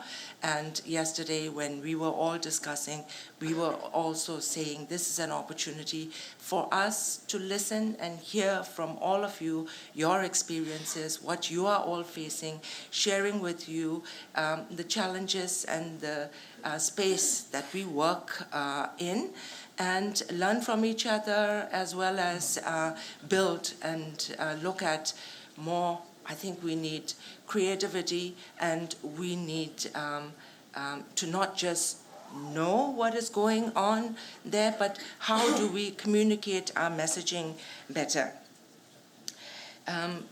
For me, as I've been in this, as I work and move forward, I think one important thing is not just how our organization or how ICT can make a difference, but how can we make the best difference for Tibet together. And one thing is important is to share the message that Tibet is not a lost cause. Because for many, they look at Tibet, it's been there for so long, and now we don't care about Tibet so much. Your cause, what is happening? I think it's really important, even though we say the situation inside Tibet today is getting more and more difficult. 10 years under Xi Jinping has not improved anything. Tibet is on Freedom House's least free country. But at the same time, Tibetan spirit and resilience is as strong as ever. We have a movement that's connected across the world. So to share that as a positive message, I think is very important, because governments and Congress and congressional leaders, people are always looking for wins. So they need to see the movement as something that will add a win, that will add a chip to whatever they're doing, that they can see it as a success. I think that's really important. I think deepening our relationship. I don't know so many of your faces over here, so I want to come away when I leave this conference as knowing so many more people. So I think that's really important, because it's so hard what we have to do, but we're not alone over there. So knowing we're connected, I think that's really important. From Japan to Canada to Australia to Europe to US, that we're across the movement, we're connected. And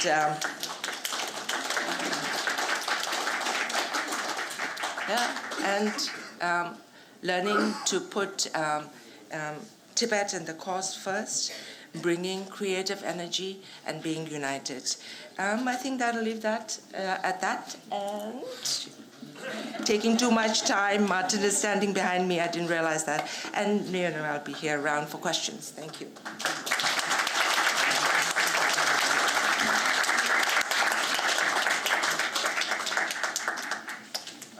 Tencho, thank you very much for your very inspirative and motivating speech. So the next speaker is Ryukyu Endo. He's a chief priest of the Wadaju Temple in Japan, founder of The Way of Ki and Heart, a musician, peace activist, game inventor, Ninja Hope. I've never played any computer games, but some of you know it.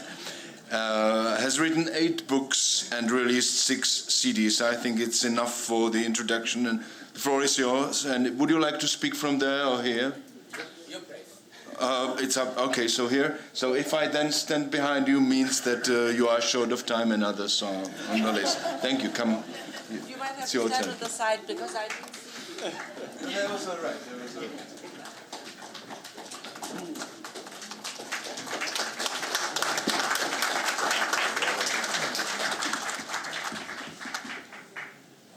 Here. Yes. Can you hear me? Okay.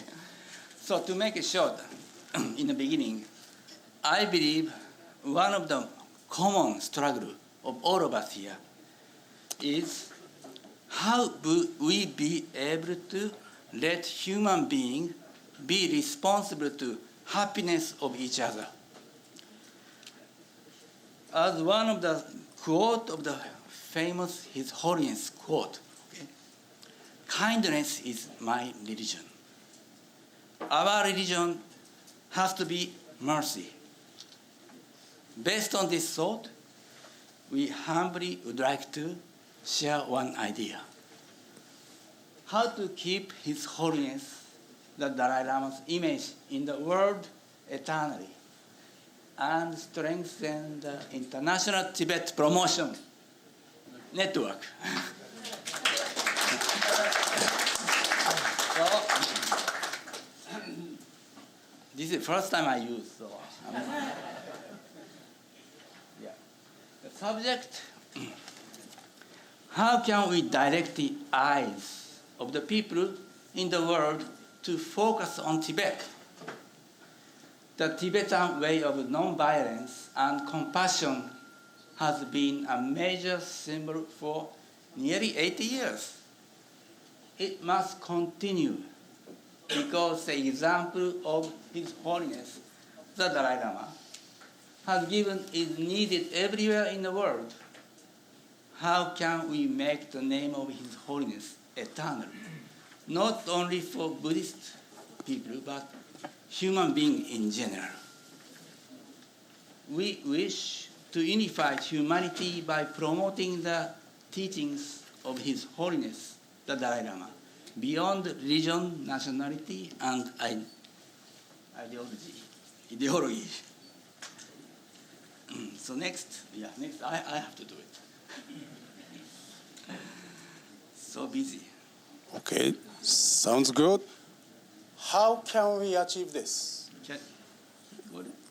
I'm not in. It's number 3. That's okay. Okay. Okay. How can we achieve this? By creating common spiritual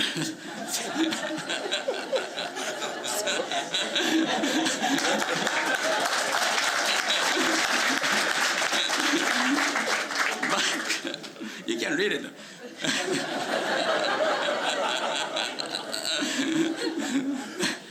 For wish for peace and justice in the world. Oops. Yeah. What can this spiritual symbol be? There is a flame that was blessed by His Holiness the Dalai Lama in 2023. Approximately 167,000 people, including Pope Francis, have put their wishes and prayers for peace, justice, and happiness. This is a physical frame that has been unified with 15 of the most historical and sacred frames worldwide, including Hiroshima atomic bomb frame, also Buddha frame in Lumbini, also Jesus frame from Jerusalem, 15.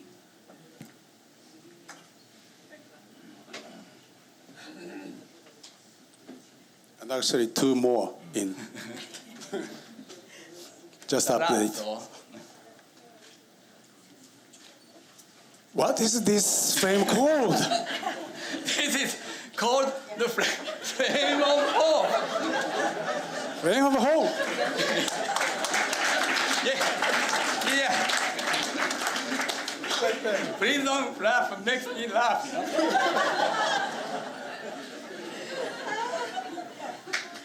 How can this frame help to promote Tibet? And how can we make the name of His Holiness the Dalai Lama eternal, not only for the Buddhist people, but human beings in general? Good question. Okay, your turn. By connecting symbolic and vital places in the world and the center of the Tibetan people. We're gonna have to move. So busy. Yeah, so busy. Yeah, you have to say how. How? The first step is to build a statue of His Holiness the Dalai Lama in Dharamsala. And then.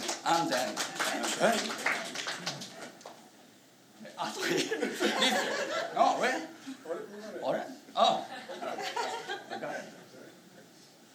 Build a statue of His Holiness at the United Nations in Geneva.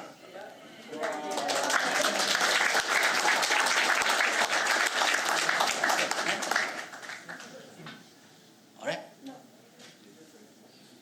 It's not my fault, okay? Oops. Am I wrong? Yeah. Beside the statue, I have to do it. This. Where? No, yeah. Beside the statue, erect an eternal flame of hope at both places.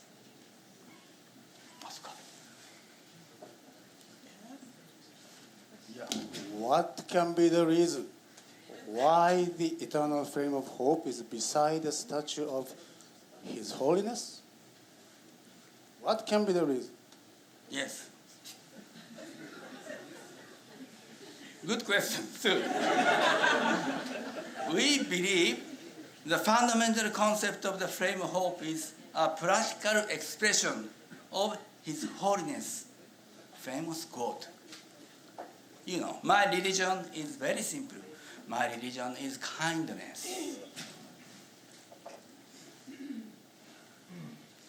What's the fundamental concept of the flame of hope, by the way? By the way, to unify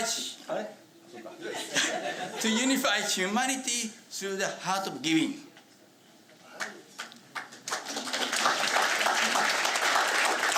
Right? What will be the next step? The next step would be to do the same in Buddha Gaya, India. And Is it a realistic idea? other information, the Secretary General of Mahabodhi Temple greatly appreciated the flame of hope and put her prayers into it.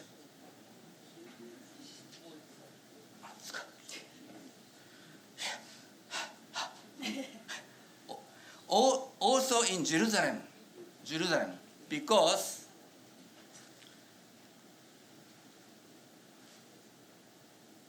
a member of Flame of Hope who lives near Jerusalem has a connection with the secretary of the Jerusalem Botanical Garden. When they have once talked, there was a possibility to build eternal flame of hope there.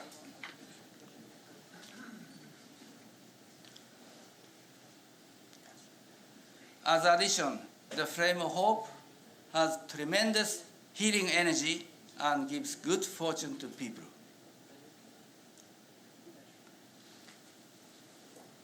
Because the flame of hope includes the energy of so many people's positive prayers.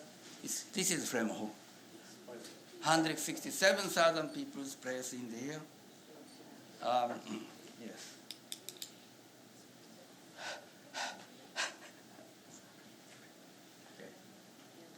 And the energy of the world's 15 most historical and sacred flames.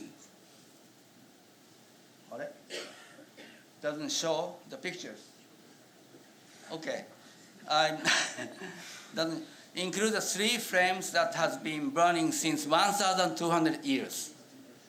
Here.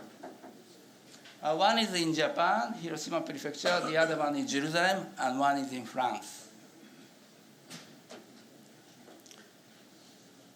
Okay. It's beneficial for people to receive the flame of hope.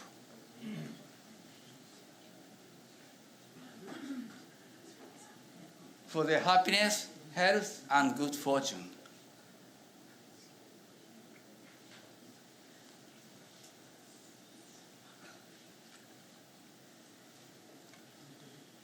Some can even build the eternal flame of hope in their own area. It's in my house too. It's in your house too. But receiving the flame of hope, receiving the fire from the eternal flame of hope should be done in the name of His Holiness the Dalai Lama.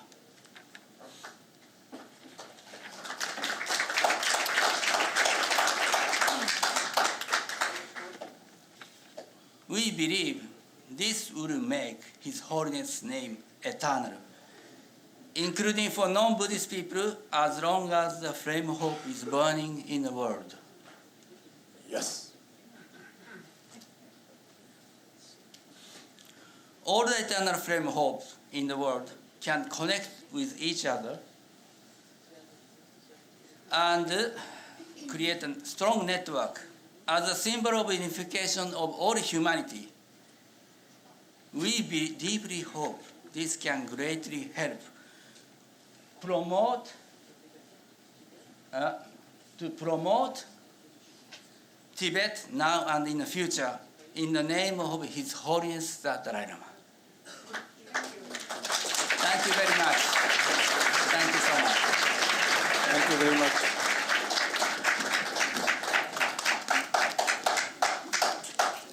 Thank you so much.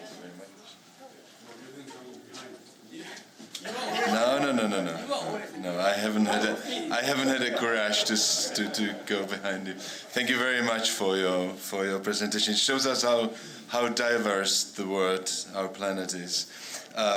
We have a next speaker, and it's Rigzin Genkhang. She currently serves as a representative of His Holiness the Dalai Lama in the Office of Tibet in Brussels. She has successfully impacted the adoption of resolutions and statements on Tibet in the European Parliament. We've heard about it from Professor Hans Pottering in the morning. She joined the Office of Tibet in Brussels as a special assistant of the representative of His Holiness the Dalai Lama in 2009 and has served in various capacities since. She's been organizing a number of important events, including several visits of His Holiness the Dalai Lama to Europe and the European Parliament. The floor is yours. A pleasure.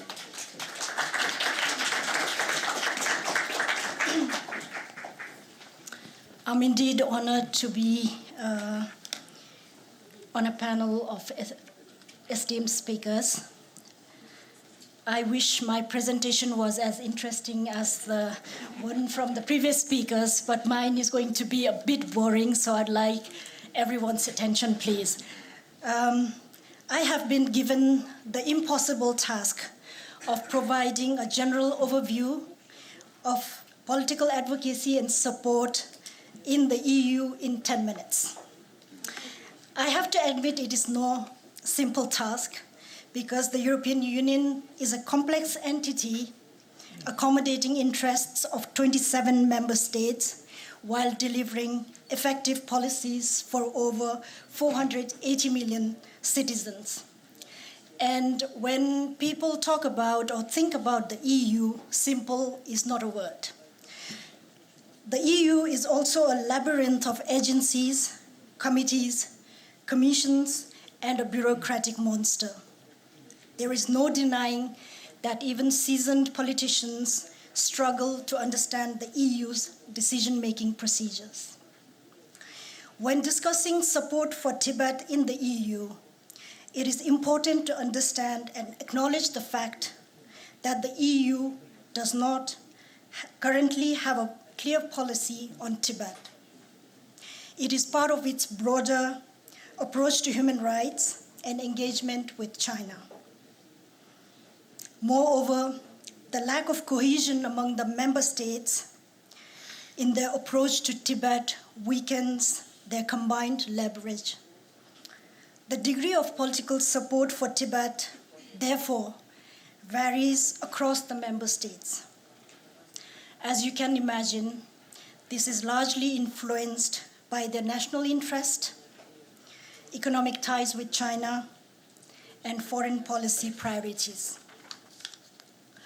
It is equally important to understand and make a distinction between support in the member states and in the EU. When I say EU, I'm talking about the EU institutions in Brussels. Because support for Tibet in the member states does not always translate into action in the EU. Simply because decisions at the European Council are made unanimously on a number of issues which the member states consider to be sensitive, common foreign and security policy being one of them. However, the collective support and efforts of member states is not without influence. Having said that, the EU has a long history of supporting Tibet and promoting dialogue between China and the envoys of His Holiness the Dalai Lama. In 1988, the European Parliament became the first parliament in Europe to receive His Holiness to address its plenary, despite strong protest from the Chinese government. The European Parliament has since become a crucial platform to discuss Tibetan issues. With the establishment of the Tibet Intergroup that we talked about this morning in 1989, it has also been at the forefront of any EU initiative supporting the Tibetan cause and the non-violent struggle of the Tibetan people. It has consistently expressed concern on the situation in Tibet and advocated for a peaceful resolution of the Sino-Tibet conflict. As a result of relentless advocacy from the Office of Tibet, the CTA, and local support groups, along with strong support from members of all political groups, the European Parliament has adopted over 50 resolutions in the last 30 years. The most recent being the resolution condemning the abduction of Tibetan children and forced assimilation practices through Chinese boarding schools in Tibet, adopted on 14th of December 2023. In addition, concerns about the situation in Tibet have also been included in other work of the European Parliament, such as its annual report on human rights and democracy, or the EU-China relations.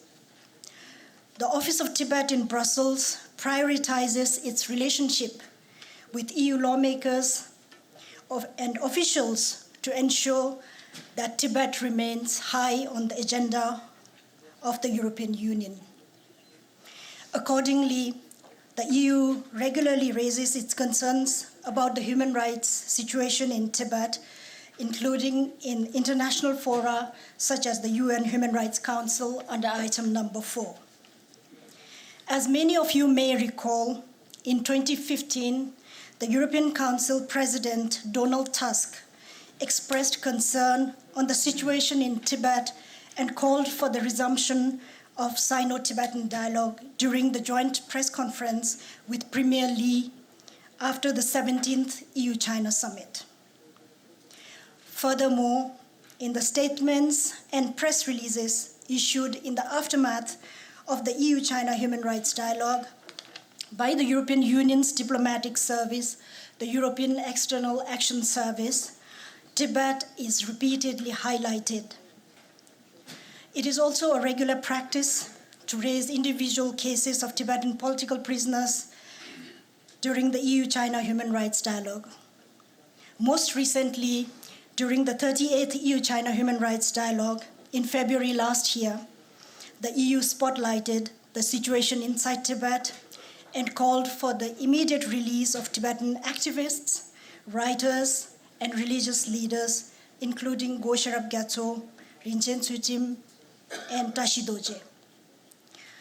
Despite the EU's complex institutional architecture, coupled with the ever-increasing pressure from China, it won't be wrong to say that Tibet has an ally in the European Union, and that overall there is good support for Tibet in the European Union, both in the EU and in the member states.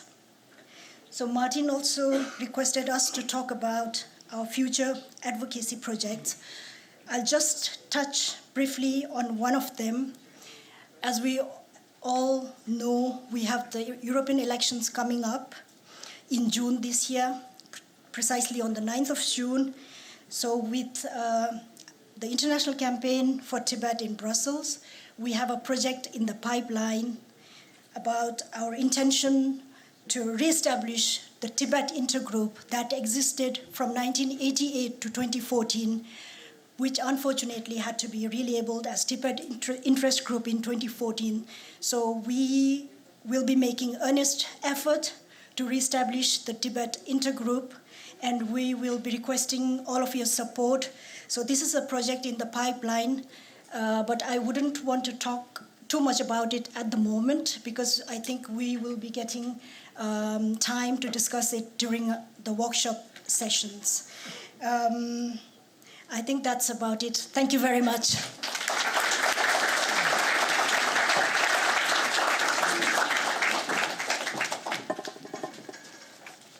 Well, thank you very much, Rigzin. Thank you for providing us a very detailed insight into the political process within the EU institutions. We have a next speaker, which is Dr. Zoe Bedford. She has been involved with the Australia-Tibet Council since 1991. She worked as a campaigner and also as the board director and chairperson. Zoe has been the Australia-Tibet Council's executive officer since 2020. She's also on the ITN Network Steering Committee. Zoe has a Doctor of Social Sciences in Peace and Conflict Studies from the University of Sydney, as well as a Master of International Social Development from the University of New South Wales and Bachelor of Arts from Newcastle University. The floor is yours.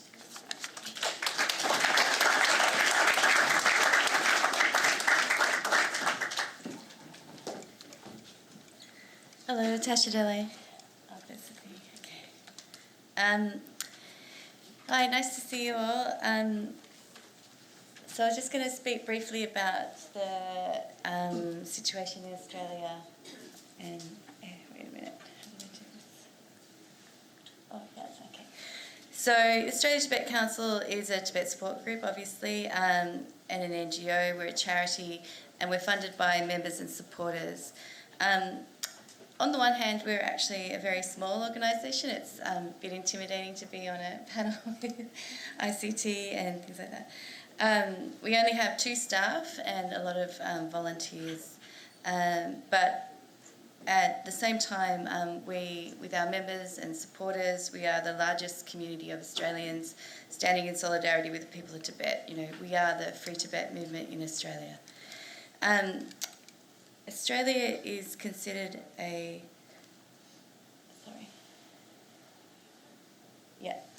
Australia is considered a middle power globally. However, we're located in the Asia Pacific, and so China is always a looming presence in Australia. Australia, you know, as in general, is concerned with so many Chinese pressure points, including economic coercion, diplomatic pressure, interference in Australia's democratic process, prospects of an expanded foreign military footprint in the South China Seas, China's expanding presence in Pacific countries, and the Australia-China trade relationship, of which Australia and China is Australia's largest two-way trading partner. I add to this, of course, the numerous human rights concerns of Uyghurs, Hong Kongers, Australians imprisoned in China for human rights reasons, and the increasing concern about threats to Taiwan. And so you'll understand that China is an ever-present prospect in Australian life. And in this environment, it's Australia-Tibet Council's job to bring the attention of our parliamentarians and people to Tibet. So just a little brief history, recent history. In 2020, the Australian-China relationship became very strained and then completely fractured when the Australian government called for an international inquiry into the origins of COVID-19 pandemic. China then imposed what was essentially a trade war in retaliation, slapping Australia with tariffs and other restrictive trade measures onto products such as Australian beef, barley, wine, timber, etc., which was widely interpreted as Beijing's payback for calling for this inquiry. Furthermore, in September 2021, Australia joined AUKUS in partnership with the United States and United Kingdom, which adds to other diplomatic alliances Australia has, such as the Quad with Japan, India, USA, and the Five Eyes on China alliance, which just shows that Australia understands that in our position, where we are in the world, and our position as a middle power, the strength is in partnerships. You know. However, in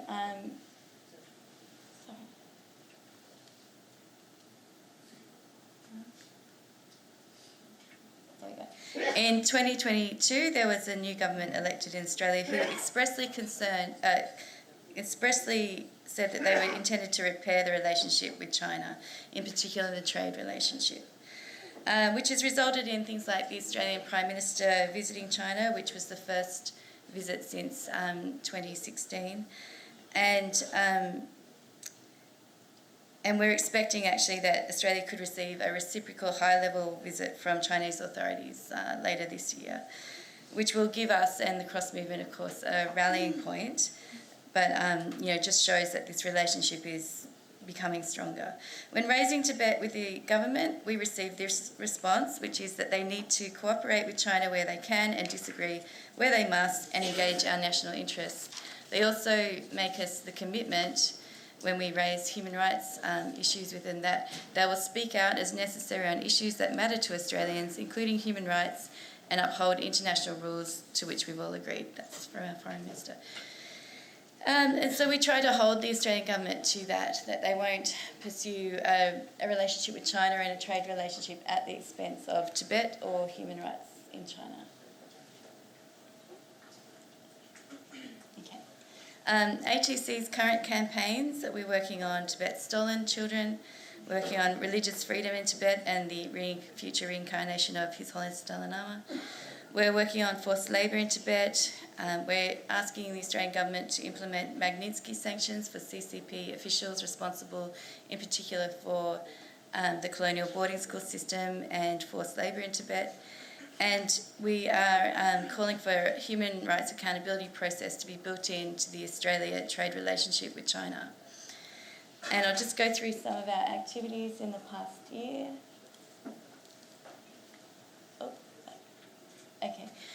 So we facilitated with the Tibet Information Office, the Office of Tibet in Australia, for a delegation of Australian parliamentarians, cross-party, to go and meet with His Holiness the Dalai Lama, the Sikyo and Pempasering, CTA Kashag, speakers of the House and Colonial and Dolma, and of course Tibetan civil society and NGOs in Dharamsala last year, which was a successful visit that really solidified the support for Tibet within several parties in Australia and resulted in the parliamentarians speaking out about Tibet in our government.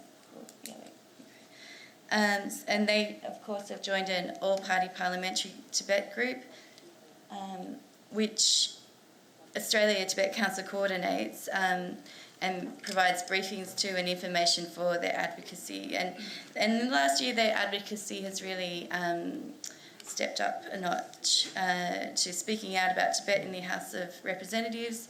And in last year, we had a historic matter of public importance debate on Tibet in our Senate, which went for half an hour with 9 senators engaging and raising issues about the colonial boarding school system and forced labour and other issues.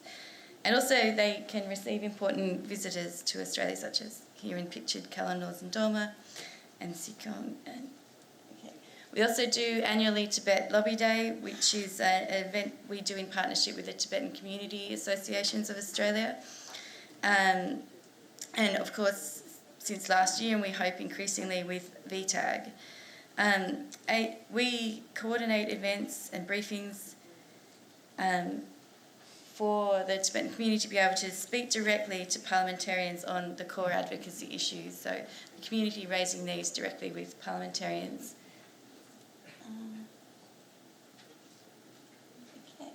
That's our Foreign Minister, Penny Wong, and we've had direct dialogue with her in the past year, meeting several times to raise Tibet and to continue to pressure her to raise Tibet with when she goes to meetings in with Chinese counterparts and in other international forums. And we also had a successful visit from Sikyong Pempaseri, who came to Australia, and it was like a pivotal time actually, because it really garnered a lot of attention, and this was in partnership again with the Tibet office in Australia. Sikyong made a big impact in Australia, meeting with Australian parliamentarians, witnessing the matter of public importance debate, and also receiving a lot of media attention with front page headlines on Tibet for the first time in a long time, and a historic 1 hour address on our national broadcaster, Raising Tibet, that went out to millions, and once again raised the consciousness of Tibet within Australians. So since we're such a small organisation, I just want to mention that collaboration is essential. We're a small organisation, but also the largest Tibet support group in Australia. But to do what we do, we need to really work in partnership. And so, as I've mentioned, we work in partnership with the Tibet Information Office and the Tibetan community organisations in Australia. We really try to work in partnership with CTA and DIR when we can, and VTAG increasingly in the future. We work with the cross movement in Australia, which, Uyghurs, Hong Kongers, Chinese democracy activists, etc. And, most importantly, we work with the International Tibet Network, which really helps us to, amplify our work, but also coordinate, the work that we do and the campaigns we have, providing resources. We work with other TSGs like Free Tibet in the UK, International Campaign for Tibet, and Tibet Action Institute, and among others. And it just really amplifies our work and shows that even though we're not as big as other organisations like SFT or ICT, it adds strength to our voice to have the collaboration with other groups. Just briefly, in the future, there's quite a lot coming up. In fact, after this, we'll be going back to India for another delegation of parliamentarians to go to Dharamsala, so I hope they're expecting us there. And then we're also going to be working with ITN and Free Tibet on a mining campaign in the future, which I'm sure we'll be talking about in the campaign working groups in the next couple of days. And as I said before, we're expecting a reciprocal visit to Australia by Chinese high-ranking leadership. So there's no risk that we'll be resting anytime in the future. And I just want to thank all who help Australia-Tibet Council, as together our efforts, large and small, strengthen the movement, and everybody does their part for a peaceful future in Tibet. Thank you very much.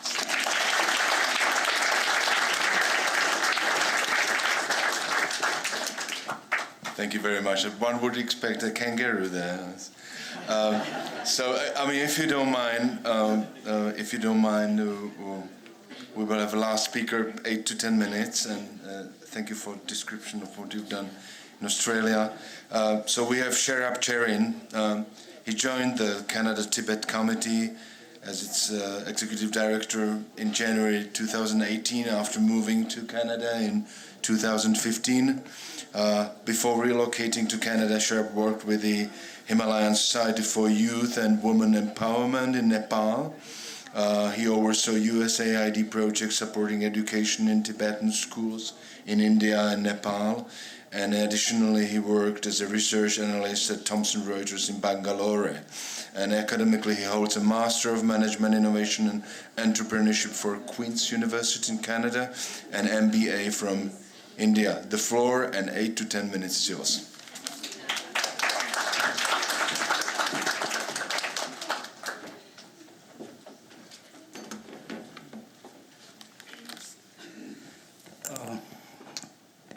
I'll try to finish in 8 to 10 minutes. Just as Australia, Canada is another middle power next to a giant US. With that also means a lot of attention from China. And the last few years, I'm sure you have been paying attention. there's been a lot of news about China's discussions on China's foreign interferences in various level, whether it's government, parliament, civil society, academic settings in Canada. As we speak, there's investigation on foreign interference going on in Canada that started earlier this month as part of phase 1. And the phase 2 of this inquiry will start somewhere in July and August. Having said that, I think I'll for today's presentation, I'll focus on what, the kind of activities that happen in Canada over the last 12 months. Oops, I got into.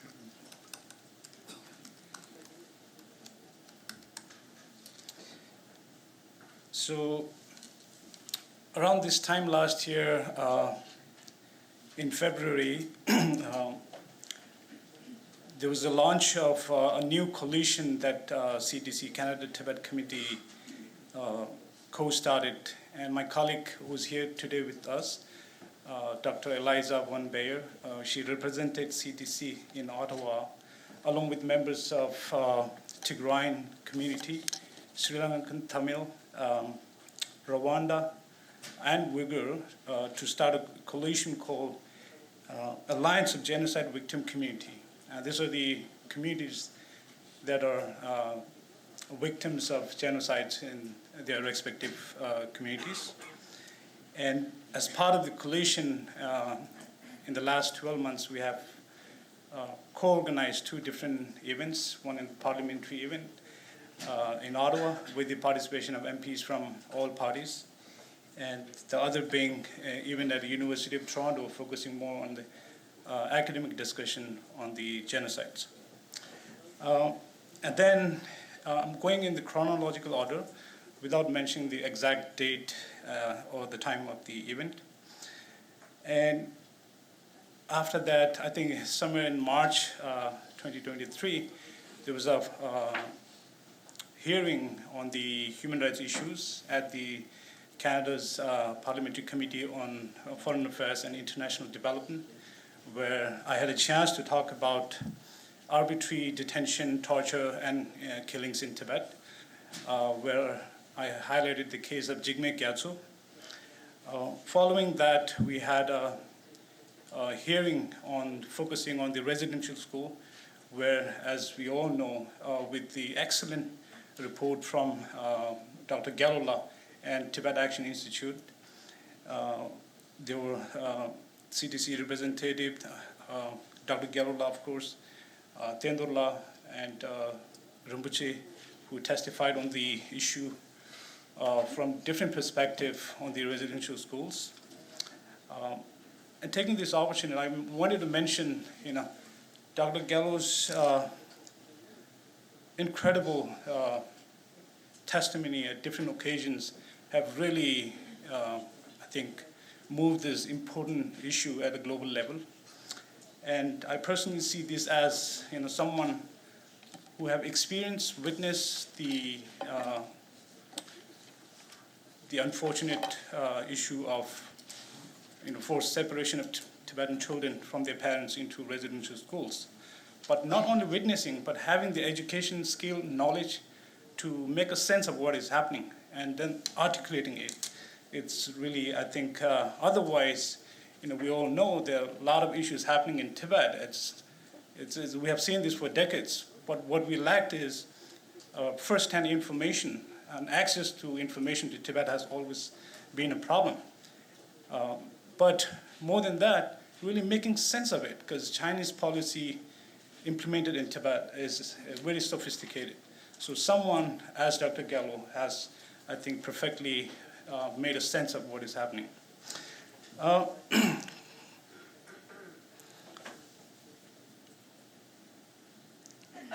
And I think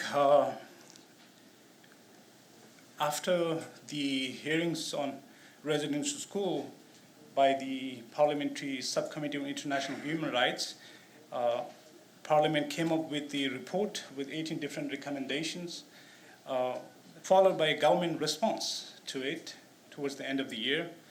And a month after the report came out, government issued a statement calling on China to end the practice of residential schools, citing Canada's own experience with the residential school about its own indigenous peoples.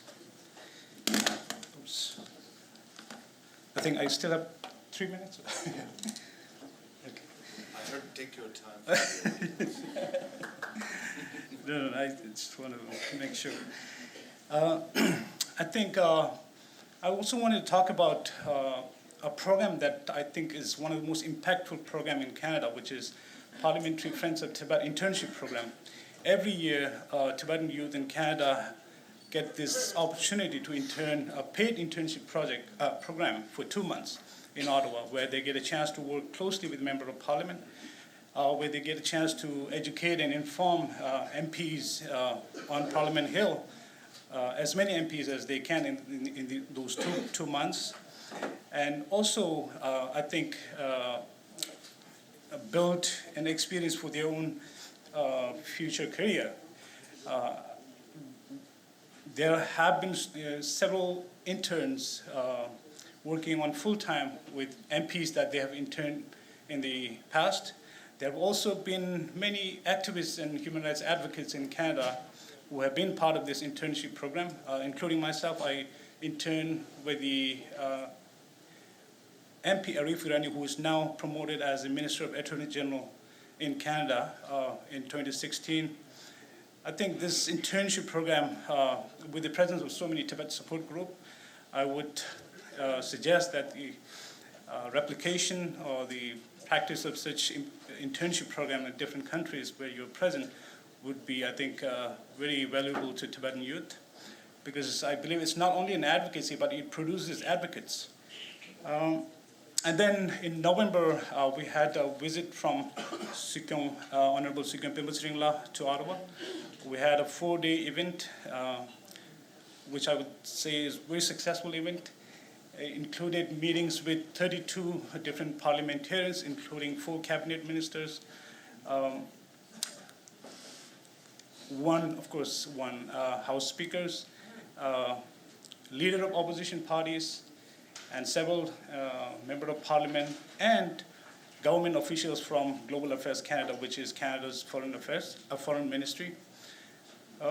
So these activities all have been, to me as an executive director of an advocacy group in Canada, it's Canada's engagement with the representative from CTA is extremely important and critical, because it gives legitimacy and recognition to CTA as a democratic institute, as representative of Tibetan people. So, and I think I would just speak a word or two about future plans. We would love to support and push for Resolve Tibet Act in Canada whenever it is ready, with guidance and collaboration with Office of Tibet Representative Namgyala, and with ICT, with WTAC members. So I look forward to an interesting year of advocacy. Thank you.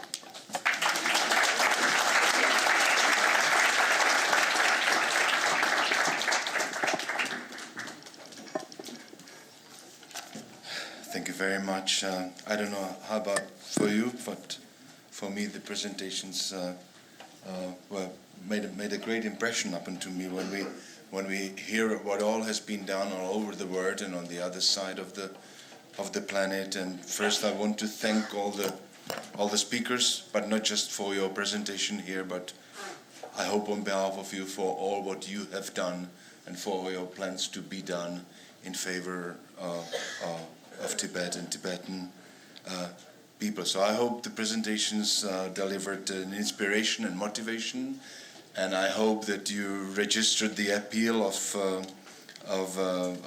Executive Director of ICT that we should use this opportunity of gathering in Brussels to network and to inspire each other and to sum the content of a second panel. I think Tibet must be free, and let's do it together. Have a good lunch. Thank you very much. It's actually like...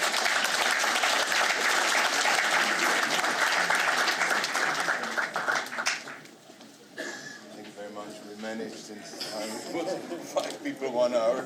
Not easy. Thanks so much. Thank you. Thanks a lot. My pleasure.